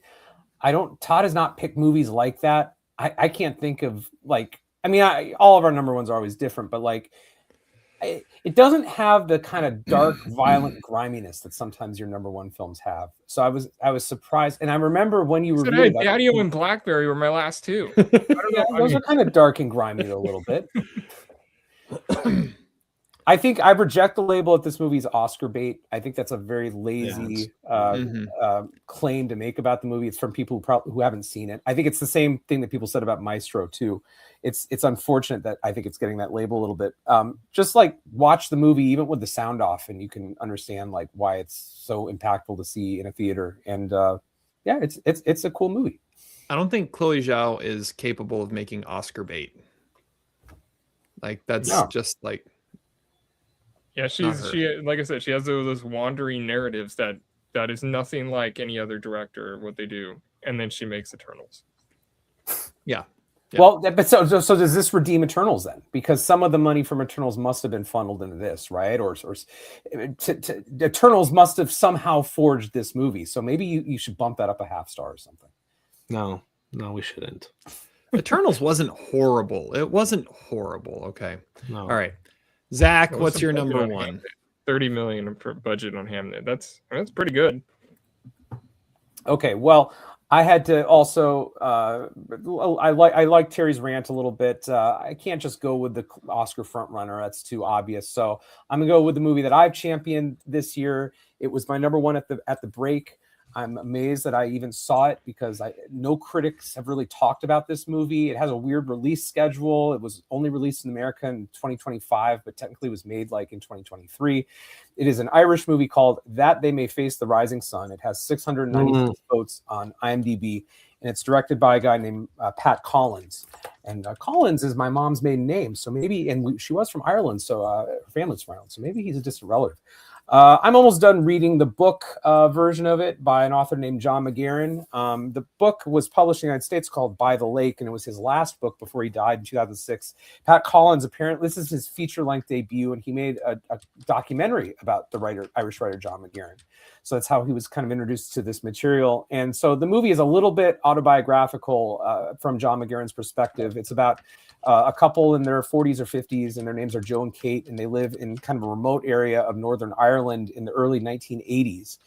And this movie is a little bit like Banshees of Inisherin, another one of Todd's number one movies, in that it's set in Ireland, but it's a rural part of Ireland, and some of the people in this movie have had hard lives, and there's bitterness and resentment kind of seething at the surface.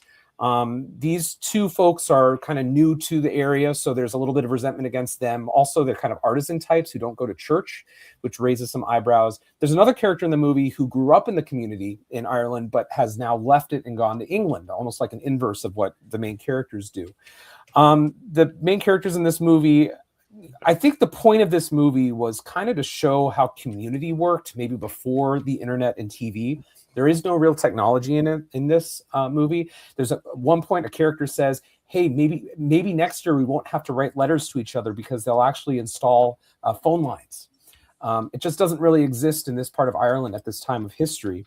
And I think there's probably a little bit of what you guys see in Train Dreams, I see in this movie. This movie also has narration, but I think it's much better used than in Train Dreams. Joe's narration is him writing observations about his day, observing whether it was worth moving out here, dealing with some of the drama that goes on in this community. They opt for what they consider the simple life. And it's kind of the last thing that happens once they get out here is they're dealing with the drama of all these characters, mostly elderly men who are bachelors and have no one else they can go to. There's also, I guess, an element of Vulcanizador in this movie about, again, male loneliness and seeking out company in a very taxing location. This movie astonished me when I saw it. I think it's a beautifully shot movie, beautifully acted. I think it speaks a lot to things that I feel sometimes moving away from the West Coast, not having kids, and also struggling at times. And this was especially true in 2025 of seeing the goodness in people. This is a fundamentally optimistic movie, even though it's at times a very solemn movie. It's a movie that tries to look at other people with wonder and with infinite respect and compassion, even when it's difficult to do that. And one of my favorite supporting performances of the year is going to come from this movie by an actor named Layla Roddy, who plays a character named Patrick. And the closest cinematic equivalent to Patrick is Dennis Hopper in Hoosiers. He's like a drunk who lives in this little shack, and he spouts a lot of shit because he's probably drunk half the time. And he's amazing in that performance. And the movie asks you to see his humanity. So I can't tell people enough to go see this movie. It really kind of has changed my life. It made me get through these last 8 months thinking about it. And the book is absolutely wonderful too. So check it out if you get a chance. All Good right. pick. Need to watch that one. I got that one right. And no one's seen it yet, right? No. No, not yet. Okay. Well, it's on Amazon. It's only $2 on Amazon. And it won the Irish Academy Award for Best Picture, the same category that The Quiet Girl and Banshees also won. So it did make some noise in Ireland. Didn't really get a big release here, which is really unfortunate. I'm so grateful that I saw it. I don't know how I saw it, but I did. And now it's number one. Wouldn't The Quiet Girl and Banshees have been coming out the same year? They were different. I don't know. They were different years. I think this one won in 2024 for Best Picture, and Banshees was 2022, if I remember correctly. And Well, Quiet Girl you was said The 2024. Quiet Girl also won. That was the same year as Banshees. Yeah, but the Irish Academy Awards recognize them in different years. Yeah. Okay. All right. Time for our last one. My number one. Hey, turn on your mic. Yeah. Oh, should I? Yeah. Is this thing on? Yeah. Is this thing on? That is my number one. Thanks, Adam. Well done. Well done. Yeah. Not what I thought you were going to go with. Yeah. So when I saw this movie, and even when I reviewed it, I was talking. It was like my favorite experience at the theater of the year. My favorite movie to watch. And I said, I don't know if it's the best movie, but it was definitely like my favorite. And the more I thought about it, the more it just continued to move up and move up and move up. I'm like, no, I think this really is the best movie of the year. It's so simple and grounded with a brilliant script, a brilliant performance by Will Arnett at the center of it. And it's talking about just real stuff. Like it's a simple story. It's a guy trying to work through his separation from his wife. And he's working through it therapeutically through his stand-up comedy. And seeing so much of it just feels grounded and real. I think I even said it felt almost Sideways-esque in how real the humor is. Like you laugh because you know what these characters are going through. And all the characters, obviously, except for Bradley Cooper, who is just another cartoon. But I just loved and adored everything about this movie. And it was down to this and Train Dreams. And I mean, Train Dreams might be the better made movie, but this is the movie that when I remember 2025, I'm going to remember it's the year I got to see Is This Thing On. And so that's why it came down to it had to be my number one. It may not have been striving or aspiring to be as great, but it spoke to me unlike any other movie that I've seen. So that's why it is my number one. Nice. That's awesome. That's a good one. What were the preseason odds on Peyton Manning being in a number one movie of the year? All right. I had no idea he was even in the movie until he showed up on screen. And then I'm like, hold on. You're not playing Peyton Manning, are you? What's going on? I still think his name should have been Eli. I think that would have been hilarious. That would have been pretty good. But his name was something dumb. Laird. Like it was Laird. His name was Laird. Like Will Arnett knew he didn't have to worry about a guy named Laird. And he had a friend named Balls. The hat's working. It's a great pick for a number one. I mean, it was in my top few of the year for like the first 2/3 of that movie. I wish I got out of the third act of what you got out of it, because it would have been right there with me too. Yeah, it's in my. See, I love the third act, and especially like the like 5-minute unbroken scene of them just talking it all out in the bedroom, like that. Just like it was, yeah. It hit me. It really did. Yeah, It's a good one. I love it. I love it. All right. That's another. That's two more. But we ended up with 21 original movies. There we go. Way under. So I went way. Yeah, No, I went you way under. miscounted. You miscounted, Todd. I've got us at 30. Whoa. Oh, No. controversy. Oh wait, Hamnet. I think I put Hamnet down. Say La La Land Moonlight moment. I've already calculated what our 34. number one is, and I've got 30 5, movies. 6, 7, 8, 9, 10, 11, 12. Well, Todd's 13, counting. Adam, what just 14. missed? What was your hardest cut?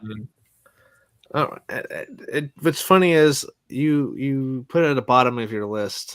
Bone Lake, it wasn't too tough a cut. Okay, so I did rewatch it, and like again, it was the hype of like, oh, that third act was freaking cool. But it's also very cringy, like the relationship aspect of it. I think that's part of it. I think who had Oh Hi. It's kind of a comparable comparison with like the awkwardness of the relationship and the weird tensions and the insecurities of the relationship. So, and then the third act of it too is kind of like an Adam's third act. I think also to the actress who plays Sage, Maddie Hasten, that's like discount Florence Pugh. I think if it was Florence Oh, Pugh, that's a good call. That's a good I think it call. would be awesome. So, And the guy, Marco.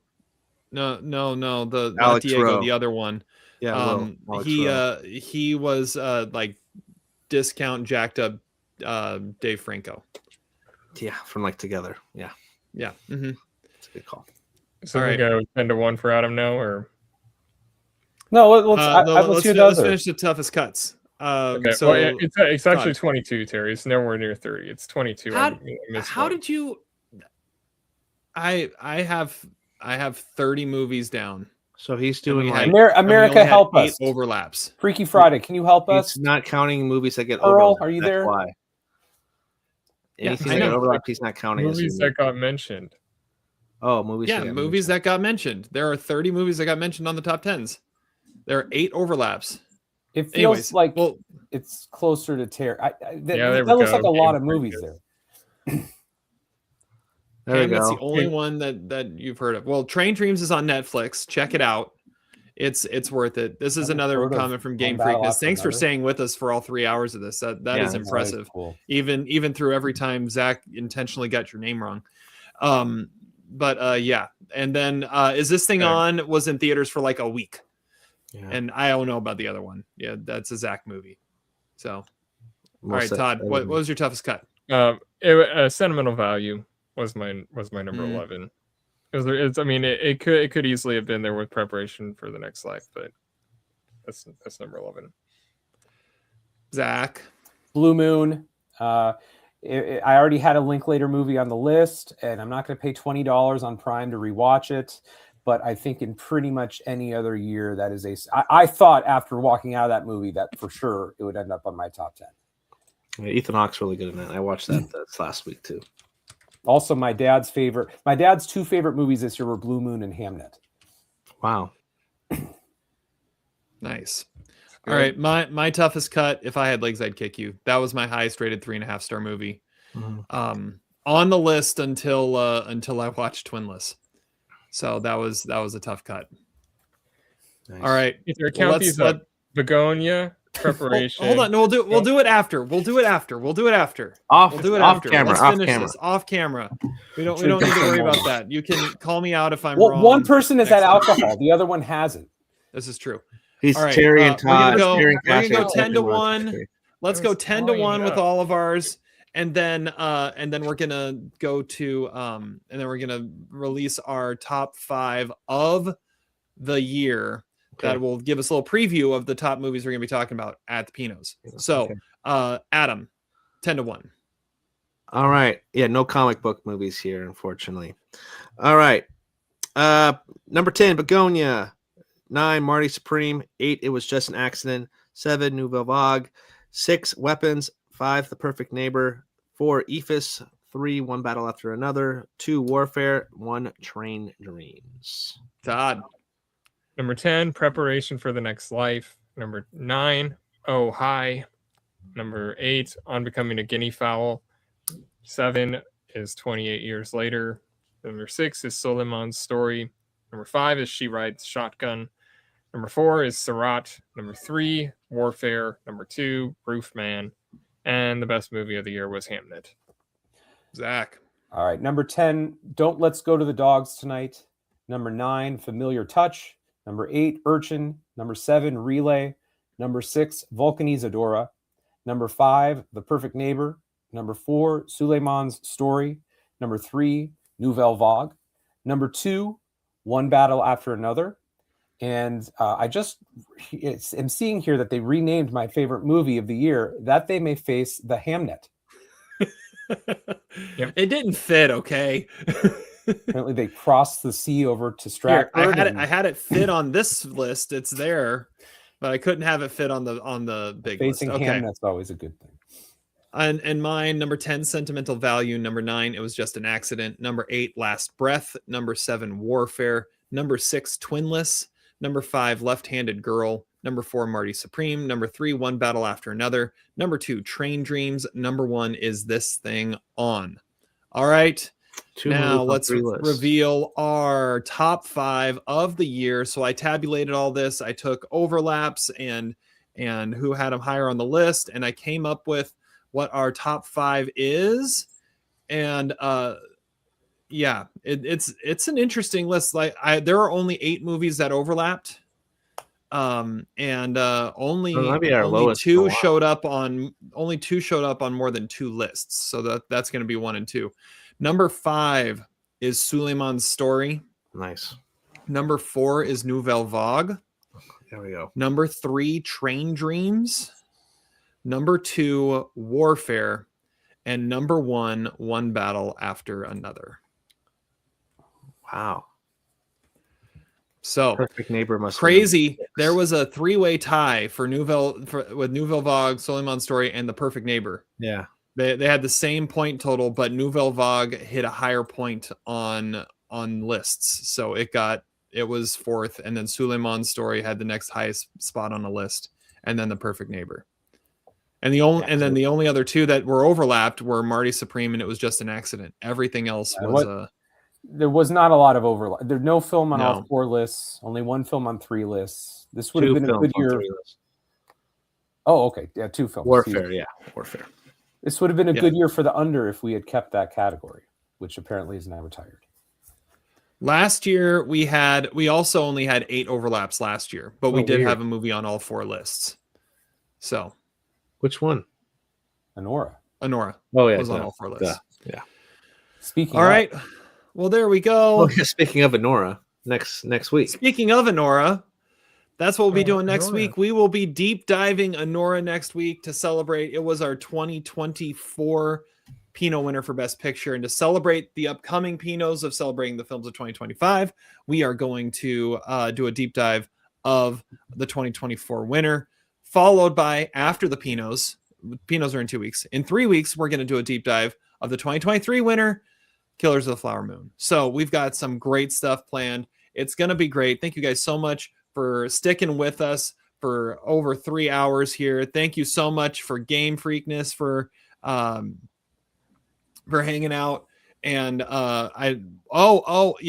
Cassie is listening, and yeah, Todd, you're wrong. Definitely more than 23 movies. Careful, man. She's got a cool dress and a gun, dude. Calm down. Yeah. I have 22 movies that were on 1 list. All right. We'll get It's like the dress. It's like is a blue dress or a gold dress. It's the new version of that. 22 movies that were only on one list, plus 8 movies that were overlapped. So there were 30 movies that were mentioned. Yeah. Right. Okay. I mean, we just we read it. We interpreted it differently. Yeah. All right. Well, yeah, like I said, thank you guys so much for listening, and we will see you next time. Until then, have fun watching movies, and we'll catch you on the flip side. Catch you on a Play the Monday. outro. Fight will go on as long as it has to. Yes, it will. Always will. Bye, everybody.